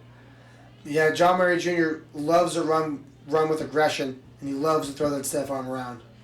And now here's Reese Walmer, throws left, and it's caught by number 5. Number 5 breaks around one tackle, and he falls forward. Falls out of bounds for about a 3-yard gain. And that's a great block right there by number 16, Andrew Cregan, to really just free up Jake Novak right there, number 5, to be able to get outside and pick up a couple extra yards. And now it is 3rd down and 4. They gave him 4 yards. Reese Walmer has 2 receivers to the right, 1 to the left, and John Murray Jr. in the backfield. He takes it himself, and he falls forward. What an extra effort! Reese Walmer got hit by 2 Marietta players, bounced back, lowered his shoulder one more time, and just extended the ball. Wow, Reese Walmer, this kid's got some heart. This kid's got some grit. You gotta love Reese Walmer right now if you're a Yellowjacket fan. Now he has 2 receivers to the left, 2 to the right, and now he's looking left. He's in the pocket. Now he's scrambling in the pocket. He throws left, and it is tipped and almost caught by number 16. That would have been an amazing catch by Andrew Cregan. It was a one-on-one situation on him or number 10, which is Vic Govengo for the ball. Cregan almost had the one-arm catch, but instead it hit the ground. And I'm just surprised that Walmer threw that right now. He threw that ball. He was quite literally being drugged to the ground while he threw that ball. I thought he was throwing it out of bounds, but he threw it right to 16. Andrew Cregan was able to bobble it up. I thought he almost made that dive catch. That would have been insane. Yeah, that would have been a great play. Now Reese Walmer, they're in a jumbo set, handed off to John Murray Jr. and John Murray Jr. gets stuffed in the backfield. And then number 23 takes off his helmet when the play's done. A little bit of extracurricular activities from both teams. From Marietta. And now they sub him out for number 31, which is DJ Griffiths. And John Murray just tried to go right up the middle and was met by 2 Marietta defensive linemen, number 55, especially Chance Knight, was able to just wrap him up right away, bring him down for a no gain. Now it is 3rd down and 10 with 2 minutes and 26 seconds left of this third quarter. 3 receivers to the right, none to the left. Reese Walmer rolls right, and he's looking right. He's still rolling, and he throws, and it is caught by Darius Stokes. He dove for the catch, and he catches it for the first down, a 13-yard gain in the air. Wow, what an effort by Darius Stokes right there to just come back to the ball, dive for Reese Walmer, get up there and move the chains. Yeah, that was a curl route. He looked to go deep and then cut in last second. Reese Walmer saw him and then dotted him up. Now here's 2 receivers to the right, one to the left. He fakes out the defender, and Reese Walmer still running, and he falls forward once again. Plays like that is why BW is starting to love this guy, because number 23, Kyler Folker, had him all the way in the backfield, and then Reese Walmer just started dragging him along with him for those extra yards. Now 2nd down and 7 instead of 2nd down and 10. This triple option offense right now is just proving to be great, as Reese Walmer can really just throw the fake pitch so perfectly, because you never know if he's going to run it or pitch it. He's so unpredictable. Reese Walmer, have a day, kid. Now here's Reese Walmer, 3 receivers to the right, 1 to the left, and he hands off to DJ Griffiths. DJ Griffiths cuts in, and he falls, and he gets tackled by number 96 for Marietta. That is Isaiah McCartney. Now it is 3rd down and 8. They say that he lost a yard on the play. And to me, that looked like DJ Griffiths picked up a yard or 2 right there. But it proves not. It's great defense by Marietta. And here is Reese Walmer, 2 receivers to the right, 2 to the left. DJ Griffiths in the back. No, John Murray Jr. is back in the game. They pass it to number 5, and he fights for some extra yards, but then it took 3 Marietta defenders to take him down, and they finally did take him down around the 19-20 yard line, and it's 4th down and 5. 4th and 5 right there. It's just great defense by Marietta to really hold Jake Novak to only gaining a couple yards right there on the bubble screen. It's just great coverage right there. And they're going to go for the field goal. Here is Dean Saris, the kicker for BW. He has usually been one of the most reliable. But before that, we are going to end the third quarter. We are going to take it to the fourth after this short break. You are listening to Yellowjacket Football here on 88.3 The Sting, WBWC.com, and the TuneIn app. For over 25 years, WAMC's Joe Donahue has been bringing you interviews with authors spanning from Maya Angelou to Stephen King to David Sedaris on WBWC. Tune into The Book Show, where you can listen to how the authors became inspired, what else they do in their lives, and what they may be working on now. You don't have to be a bookworm to tune into The Book Show every Sunday morning at 3 a.m. right here on 88.3 The Sting. Every week on 88.3 The Sting, tune in for Big Picture Science. Hosts Molly Bentley and Seth Shostak engage the public with modern science research through smart and humorous storytelling. Big Picture Science does more than interview top scientists and technology innovators. Themed episodes connect those latest research ideas to identify emerging trends and why they matter. New episodes of Big Picture Science air Saturdays at 9 a.m. right here on 88.3 The Sting. Welcome back to Yellowjacket Football here on 88.3 The Sting, WBWC.com, and the TuneIn app. We are at Trestle Field with the score being BW 21, Marietta 21, and Dean Saris right now with the go-ahead field goal kick. The kick is up, and it is good. With that, BW now has the lead of 24-21. What a kick by Dean Saris. Probably the biggest kick of the season so far, because this has been the closest game. BW usually either blows out the opponent or their only loss was to Mount Union, and that game wasn't necessarily close. It was close until the fourth quarter.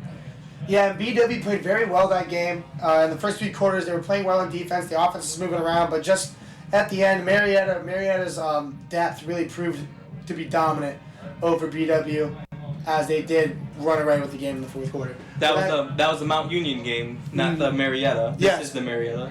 Yes, but as in now, the Marietta game, huge kick right there by Dean Saris.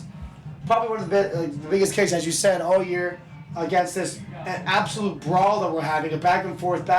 You got to get as many points as you can, and Dean Saris can help you out. If you have missed the first 3 quarters, you have missed a good one.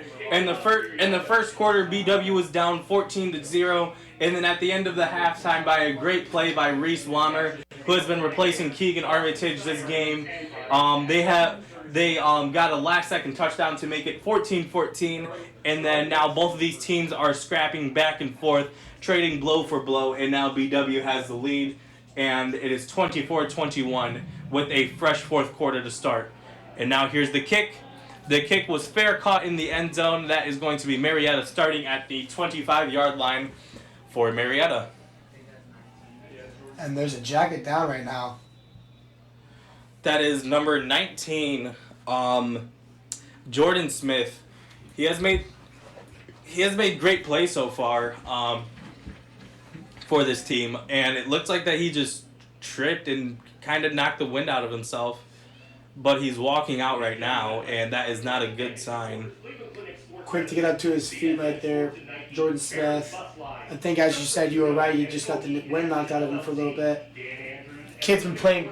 He's been playing absolutely great today, making some big plays on defense. The Jackets needed to keep them in this game. And now here are the the Pioneers offense. 2 receivers to the left, 2 to the right. This has been led by Connor Diersta and Bryce Agnew. Bryce Agnew being the running back. Here's Connor handing it off to number 22. Number 22 makes a cut outside, and he is taken down right at the first down post. I don't think they're going to give it.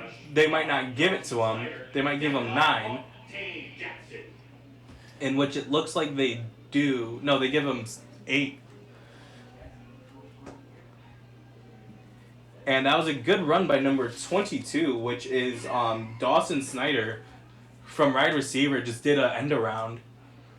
And Dawson Snyder right now getting his name out there, being a big factor into this Marietta offense. Now here's Dawson Snyder. He cuts in.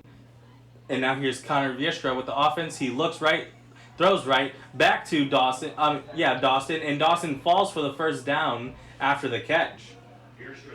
Dawson Snyder ran a nice route right there, made a couple good moves, shake up some corners, make a nice little grab for some yards. Great cut, great route by Dawson Snyder. And now it is first down and 10. They are marching down the field already. Here's Connor Diersta, hands it off. No, he fakes it. Now here's Dawson right once again, and he is taken down by Mason Levasseur. That's the second time that he's tackled him in a row, making sure that, if anything, he's not going to get past him. And Mason Levasseur playing great today as well. He's had some big stops for the defense that have been pretty needed and electrifying for this BW offense to really punish and get into what they've been doing.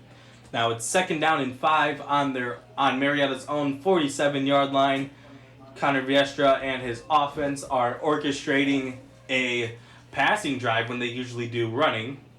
But the last time they did that, Bryce Agnew scored a touchdown off of a flat route. And now here's Bryce Agnew going in motion. Connor Diersta throws it to number 80, and he is tackled in the backfield by number 17, Nick Pankow. That pass was caught by number 80, Dominic Glenn, and he just went absolutely nowhere. Wow, Nick Pankow able to get back there quick and early, all over Dominic Glenn right there. He had no room to go anywhere. Nick Pankow with a great play. Now it is third down and 10, a loss of 5. They're back at their own 42-yard line. They need this first down to stay in the game. Now here's Connor Diersta, 3 receivers to the right, 1 to the left. Bryce Agnew in the backfield along with him. Now here's Nick Pankow. He's looking right, throws right, and it is incomplete. Batted down by number 2, Robbie Williamson, and now it is fourth down and 10. A big defensive possession by BW. And this Yellowjacket secondary is playing great right now in the fourth quarter, able to just keep their matchups, keep their guys locked up, to really give Connor Diersta, make him think and try and make something happen when there's nothing to be happening. Great defense by the Jackets. And now here is 90. I can't find his number. 89 on the punt. And the punt goes out of bounds, I believe, around I think the 27 yard lines. Okay. So I think it is going to be the 27. Yep, as they give them the 27. If you're BW, there's still a lot of time left on the clock. There's 12 minutes and 23 seconds left in the game. You're only leading by 3. You definitely need a touchdown, because if you get another field goal, that doesn't do too much except make them force a touchdown to go into overtime. But that's if they don't kick the extra point. A touchdown would be key right now, Matthias. It would be very key. But let's see what this Jacket offense is going to do. I think they're just going to keep the ball on the ground here and try and run this clock. And here's Reese Walmer doing exactly what you said. Fake handoff to John Murray Jr. and he gets tackled by number 10, but he falls forward for around a good 6-7 yard gain. They give him 7. And Reese Walmer making every single effort to gain any yards possible, to gain as much yards as possible with this dive. This dive has really been huge for him as he's making his rushes and stuff, because it's been gaining him about 1 or 2 yards every time he dives. And with that, those little chip extra yards do amazing. Now here's Reese Walmer once again, hands off to John Murray Jr. John Murray Jr. tries to push through, and he is tackled by number 37 for around a 3-yard gain. No, a 2-yard gain. It's third down and 1. Number 37 is Malik Melton. Now it's third down and 1. If you are a fan of Marietta, you definitely want a stop right now. If you're BW, you want to give the ball to either Reese Walmer or John Murray Jr. and have them run for that extra yard. And now, here's the snap. They fake hand it off, and he throws it. Number 16, Andrew Cregan with the catch, and he falls forward What a play, because they faked it to John Murray Jr. They made it look like Reese Walmer was going to run, and that was exactly how they wanted to draw it up, because number 16, Andrew Cregan, was wide open. Cregan was wide open right there, and Walmer, I really thought he was going to run that off with a fake handoff, like you said, Matthias, and he was just swallowed up right away, right after the fake, and found Cregan, made a nice little throw. Cregan able to get the first down. Just a great play by the Jacket offense. And now here is Reese Walmer once again. It is first down and 10. They are working at the 46-yard line. There's two receivers to the left, one to the right, tight end to the left, and John Murray Jr. in the backfield. John Murray Jr. stiff arms one person to the ground as he as he cuts around the left for extra yards. They might give him the first down, but man, oh man, he just knocked over somebody with his arm alone. John Murray Jr. doing his best Derrick Henry impression right there, with just providing number 37 right there, Malik Milton, with that right hand, that stiff arm, that powerful stiff arm to give him extra yards right there. Just great play by John Murray. This guy's electric to watch. They say that he was out before he finished his run, so it is now second down and 3. Two receivers to the right, two to the left for Reese Walmer, and here is John Murray Jr. right next to him on to the left. And here's the snap. He fakes it to John Murray Jr. and he runs it, and he gets the yards himself. It looks like that he got the first down. And it looks like John Murray was anticipating a pitch right there from Walmer as he was getting brought down to the ground. For John Murray to just pick it up with some free real estate to just continue to move forward into the end zone. It looked like John Murray was trying to signal for a pitch and maybe get a touchdown out of it. Yeah, but instead now it is third down and 1. They do not give him that extra yard. And now here is Reese Walmer. Two receivers to the right along with Andrew Cregan, the tight end, and Darius Stokes, the receiver to his left. And John Murray Jr. in the backfield along with him. Reese Walmer hands off to John Murray Jr. John Murray Jr. spins around the first tackle and gets the first down. He spun around number 23, Kyler Folkert, but then he got taken down by his own momentum. But that doesn't matter because right now you got the first down that you needed. And just a great move right there by John Murray to really avoid those tackles. Makes a nice little dive after falling down with his own momentum, like you said. Great play by John Murray. And now here is Reese Walmer once again. Two receivers to the right, two to the left. John Murray Jr. in the backfield along with him. And now he motions one of the receivers to the right. Now there's 3 to the right, 1 to the left. Walmer snaps it. And he was going to pitch to John Murray Jr. Spins off of one tackle and once again does his patented dive after being tackled and does an extra yard. Now it is second down and 8 instead of second down and 9. Doesn't seem like much now, but it will in the long run. And Reese Walmer right there was looking to pitch it, as you said, but was just met with a Marietta man. As soon as he looked, he was able to break that tackle, make a nice move to run up the middle, get a couple extra yards. Great play to keep moving these chains, keep chipping at the first down. And here is Reese Walmer, one receiver to the right, 2 to the left. John Murray Jr. in the backfield. And here's a snap. And they hand off to John Murray Jr. John Murray Jr. goes through some of the line and falls forward. I believe that is around a gain of 3. Now third down and 6. I thought they were going to give him third down and 5.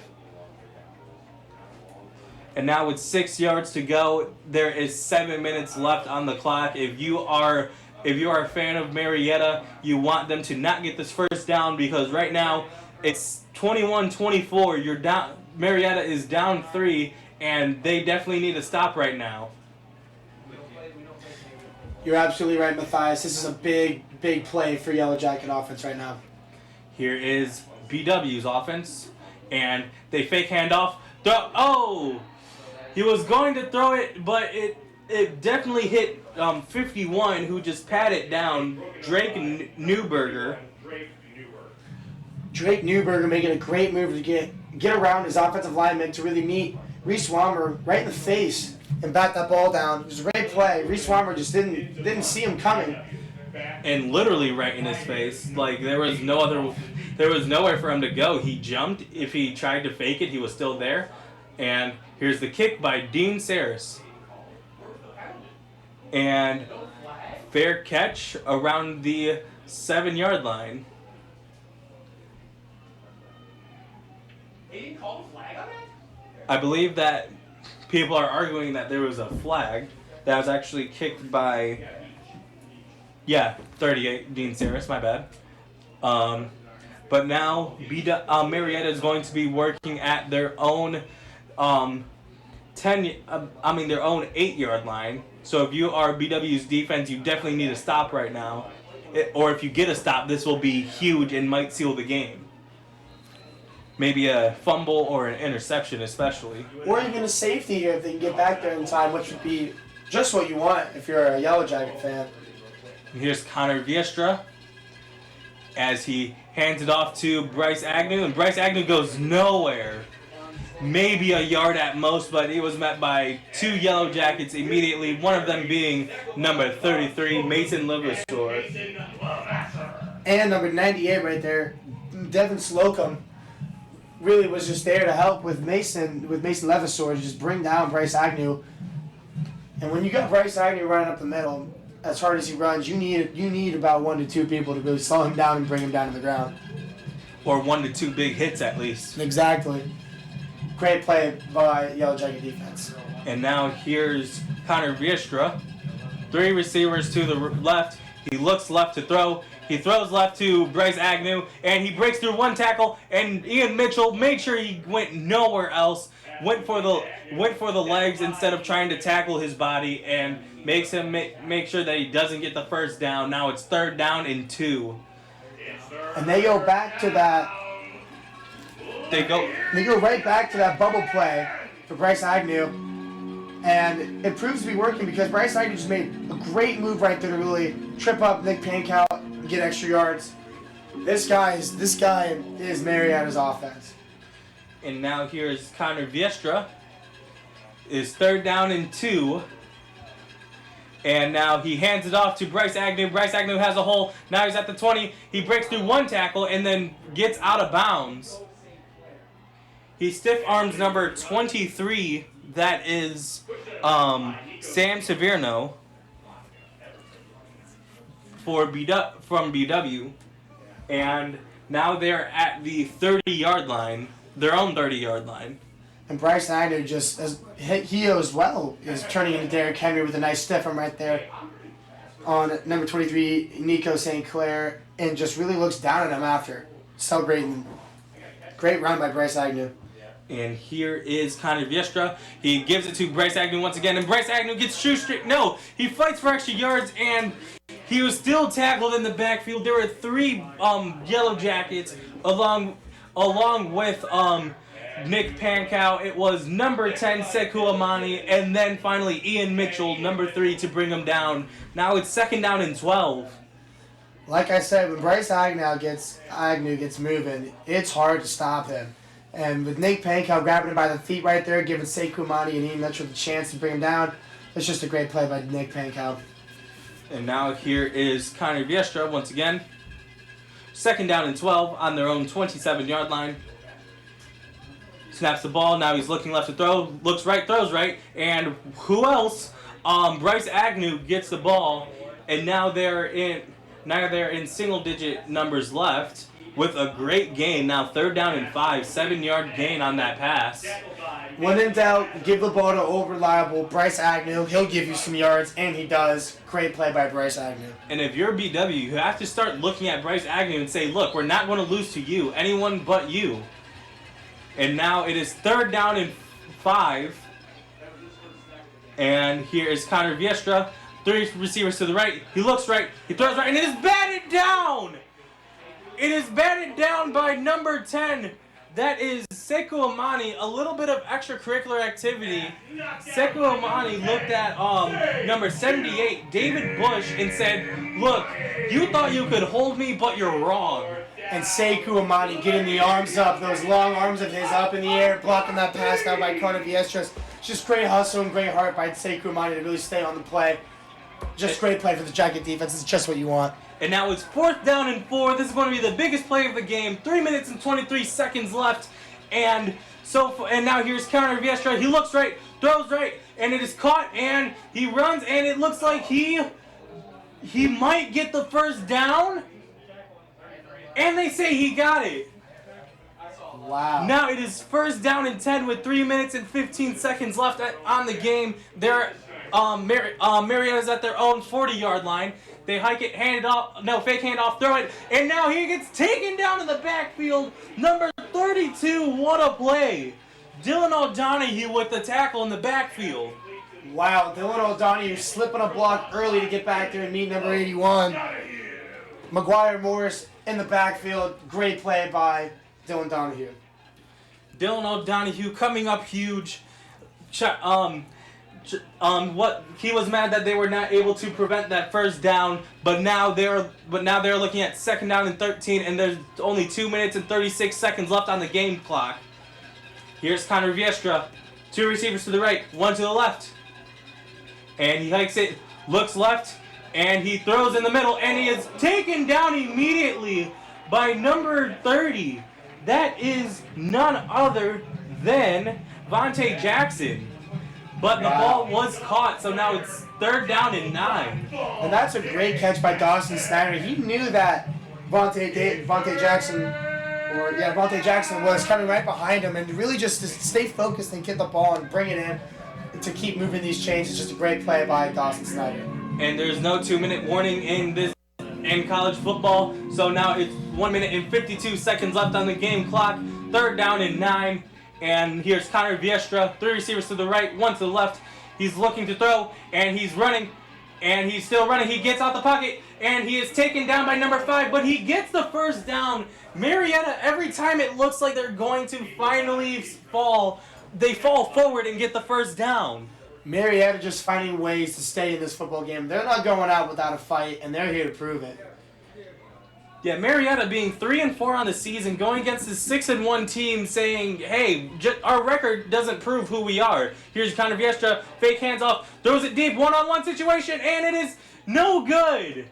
They do not call a flag either. That is number 11, Logan Ranft on the intended receiver, but Ian Mitchell, great defense.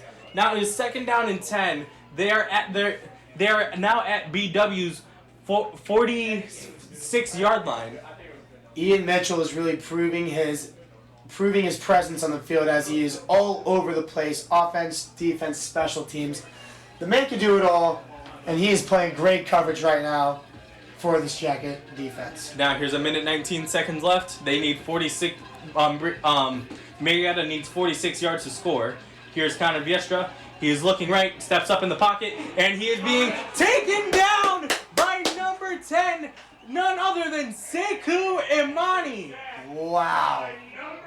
Sekou Imani is playing great today. He just shreds a block, gets right through there. Connor Viestra's looking deep.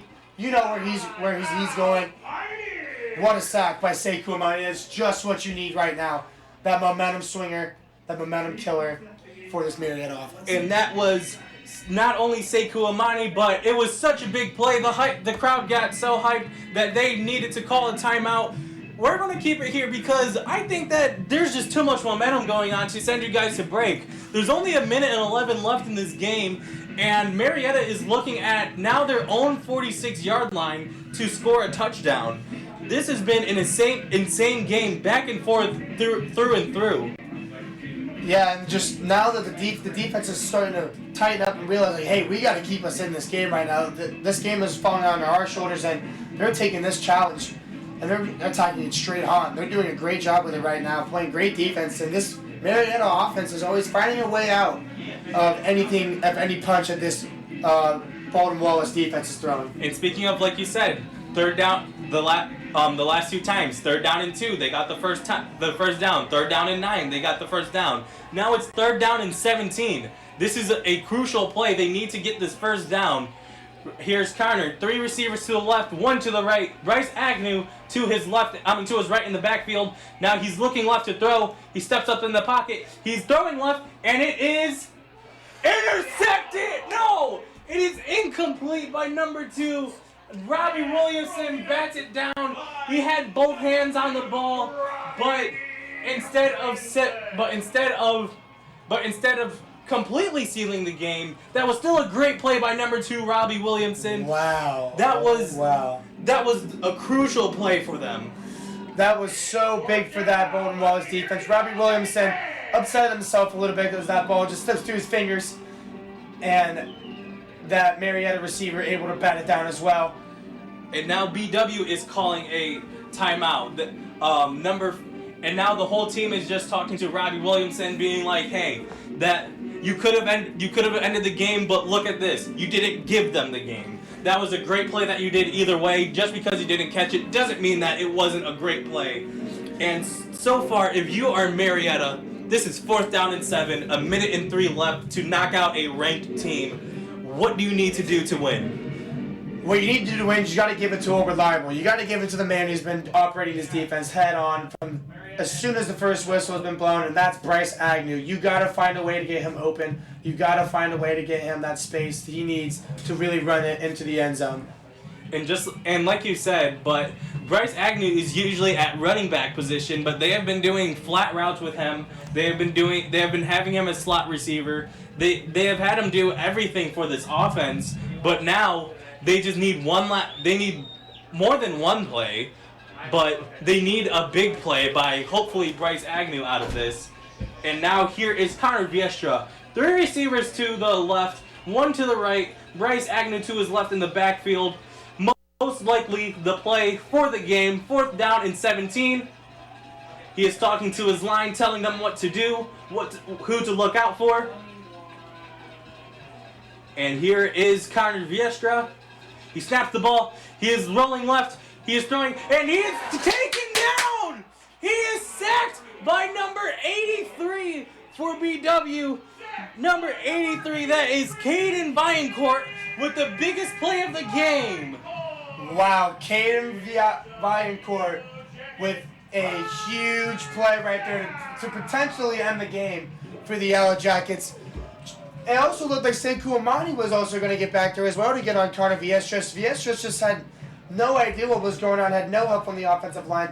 Almost 3 Jackets were on his hands right there, and that's just not what you wanted from Marietta offense. Yeah, I thought he was going to throw it because I thought he saw that there were 2 men trying to circle around and get him, but instead he didn't see it. He tried making an extra play, and he was taken down last second.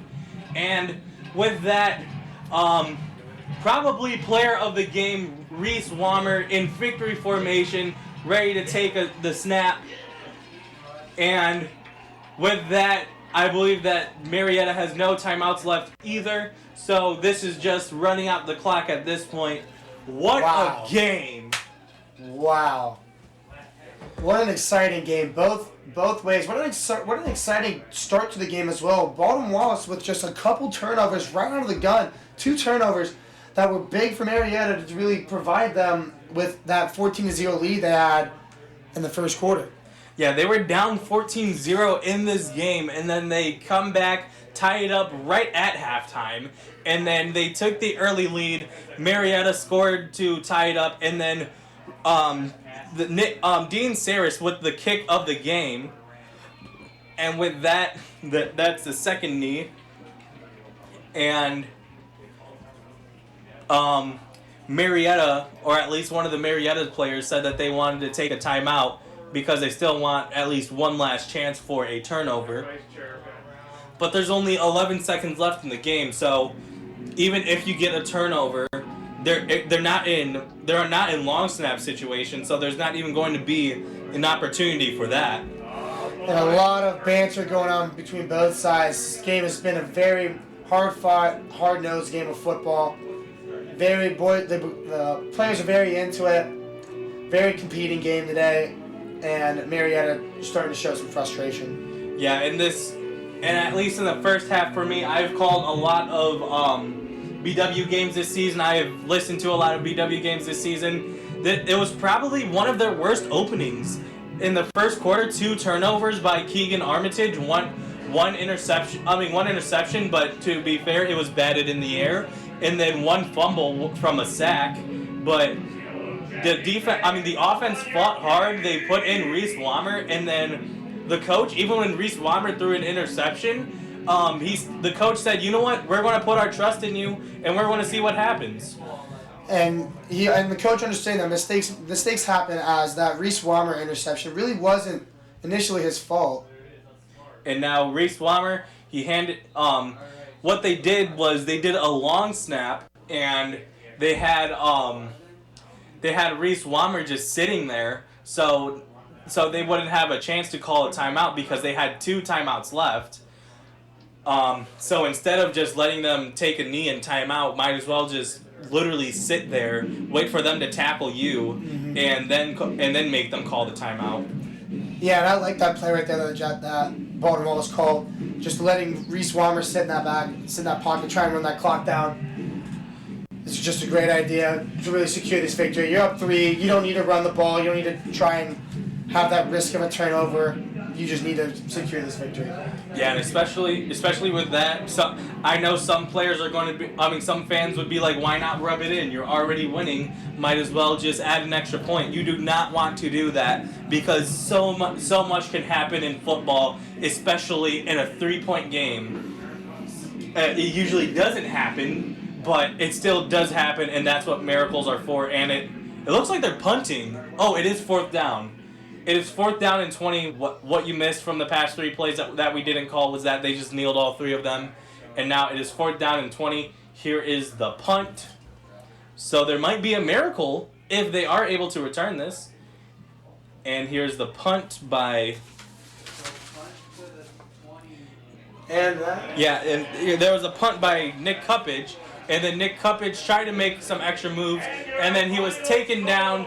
He didn't do a fair catch, and now that is the game. Your final score here is your Baldwin Wallace Yellowjackets 24, the Marietta Pioneers 21. And we've got some action in the corner over here. Yeah, a little bit of extracurriculars. Obviously there's been tension from both teams, like you said earlier. But we are going to send it to a quick break. Stay for post game. That we will have that covered for you. You are listening to Yellowjacket Football here on 88.3 FM, WBWC.com, and the TuneIn app. From Prozac to Evil Men, the best of our knowledge brings you great insight using comedy to help answer the questions you wouldn't think to ask in your lifetime. The show will cover just about any theme and digs into the world and ideas that fuel the engine with interviews, debates, and conversations each week on WBWC. The show is both entertaining and educational, and you can tune into the best of our knowledge every Sunday morning at 3:30 here on 88.3 The Sting and the TuneIn app. Whether it's the environment, health, our children, politics, or the arts, there's a woman's perspective, and 51% is a show dedicated to that viewpoint. In America, women make up more than half the population. Worldwide, women are expected to outnumber men within the next 50 years, and every issue we face is one that affects us all. 51% airs Friday morning at 9 a.m. and Sunday at 6 a.m.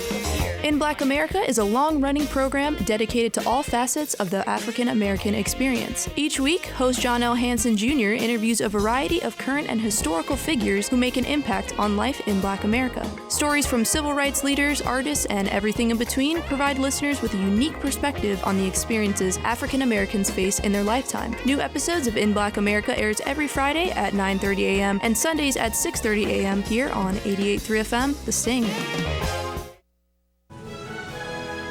It's time for the Yellowjacket Football postgame report here on 88.3 The Sting.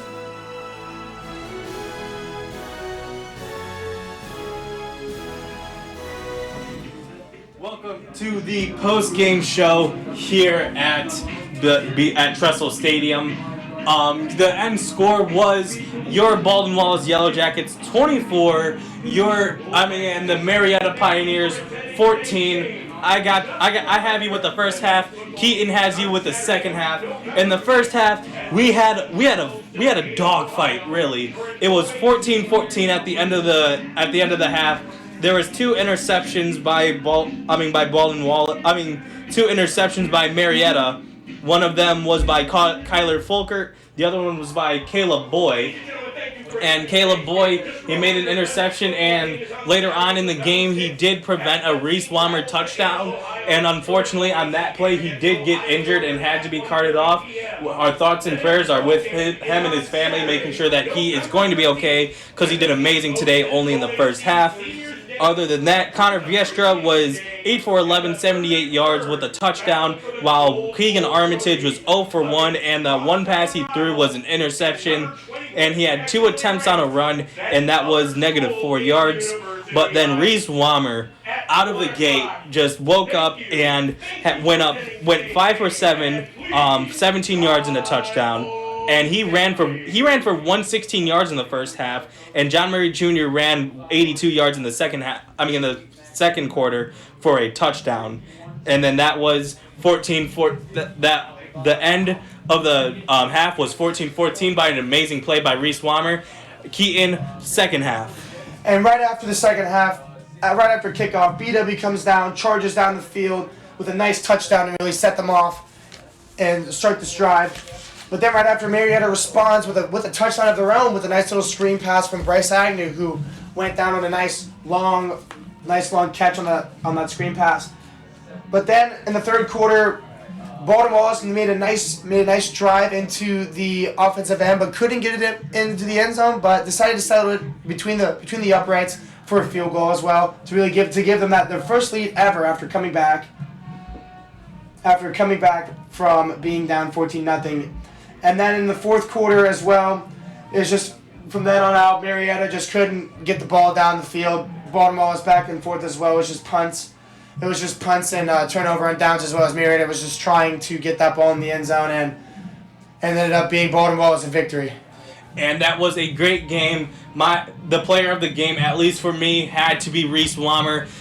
Coming out of halfway through the first quarter, I thought that it was questionable because it was he was usually the third string. Last week it was the second string, but he worked up to replacing Keegan Armitage, who did not have a good day so far, and he definitely showed why he is a quarterback either way. Just because you're a second string doesn't mean you're a bad quarterback. No, not at all. And for me, my player of the game, I'm gonna go with the underdog player of the game. He's not really going to get the light of day, but I think it's just the defense, and I think the players in general. I'm going to say it's the D-line. The D-line themselves had a great game today. Jordan Smith, Nick Pankow, Amani Sekou Amani, and Tana Arocho, who unfortunately couldn't have joined them, but he's usually a huge contributor as well into that D-line, of course. They just played a great game. They were able to get around all their blocks that Marietta was giving them. They were able to get back in the backfield and provide pressure for Connor Diersta, and were able to bring in a couple sacks and deflections as well. I just think that the D-line played lights out today, and they get my players of the game vote. And with that is going to be the end of post-game. Thank you for listening to Baldwin Wallace football. You were listening to Baldwin Wallace Yellowjacket football, with the end score being your Yellowjackets 24, Marietta 21. And you were listening to this on 88.3 The Sting, WBWC.com, and the TuneIn app. That's it for the postgame. Thank you for listening to Yellowjacket football right here on 88.3 The Sting.